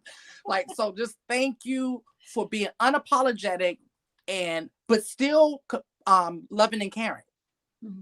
Like, a lot of people want to leave that out. They just want to talk about oh, you're rah, but no, you're very compassionate. And I just thank you. Thank you. Thank you, Lily. We got to do this again. This was freaking amazing. And I needed you here, Lily. So I'm glad you came in, even if you came in late. This was very, very, very good. So every now and then we have a good one. And nobody yelled tonight, but it was still good. Okay. So guys, if you don't have any other parting words that you feel are important to this stream, we will close out. Well, I will just say, yeah, thank you to Lily coming in here. I think most of us agreed on what the topic was tonight. What I do want to say is, my only thing when we have conversations like this is I think social media, because the world is smaller, we tend to think that everything is bigger than it is. And when you say, you know, I'm worried about my kids because of this topic, believe me, you have a lot more to be worried about if you look around the world. We have real world stuff happening that you can be worried about for your kids more than, you know, if they're going to be transgender or not. But okay. Anyway, thanks, Jen. Thanks everybody on the panel. Another great night, and we'll see you soon. Okay, bye. No Saint. Thank you. Anyone else before we are out of here? Nothing. All right, guys. So I am going to end it. I do want to say, although No Saint said what he said, I think people should worry about their children with whatever subject now, however they see fit, long as they're not assholes about it to the rest of the world. I think that's pretty simple. You can worry about your kids, but don't be an asshole to the rest of the world. That's really, really simple. And understand that there is not your children are not your mini me. A lot of people forget that your child is not your mini me. So if they come out a different sort of way or want something else that has nothing to do with you personally, it's not a personal attack on you or your sexual orientation. It has absolutely nothing to do with you. Okay, get that through your head as well. So with that said, guys, if there's nothing else, I will bid you to thank you so much. This warmed my heart tonight. This was a great subject. We went all over the place, but I explained why this subject goes all over the place, and you were wonderful contributors. Please support Lily in the movie The Love Throughout. It's on YouTube. It's 7 minutes long. I threw it in the chat. Again, if you're catching a replay, it will be in the description, and share it with somebody. You never know. Watching this film, you never know. Them tables turn 5, 10, 15, 20 years later. You'll have a better understanding of someone in your world because you watched this film. It is 7 minutes. Okay. All right, guys. And I'm out. Thank you so much. See you guys tomorrow. Good night. Thank you for holding me down in the chat. All right, guys. Good night. I am out of here. Hit that like and subscribe on your way out if you are still here. Thank you so much, Jabari, for coming in with those stats. Jabari's our numbers guy. He comes in with those stats. Those were amazing stats, eye-opening for me as well. All right, guys. So hit that like and subscribe on your way out, and I will see you here tomorrow. Do I not bring the best people in the world on this panel? The most smartest, the most beautiful, the most intuitive, the most well-informed. We're not babbling up here, okay? On the Block with Jen is the truth. All right, guys. Good night. Have a great night. See you mañana.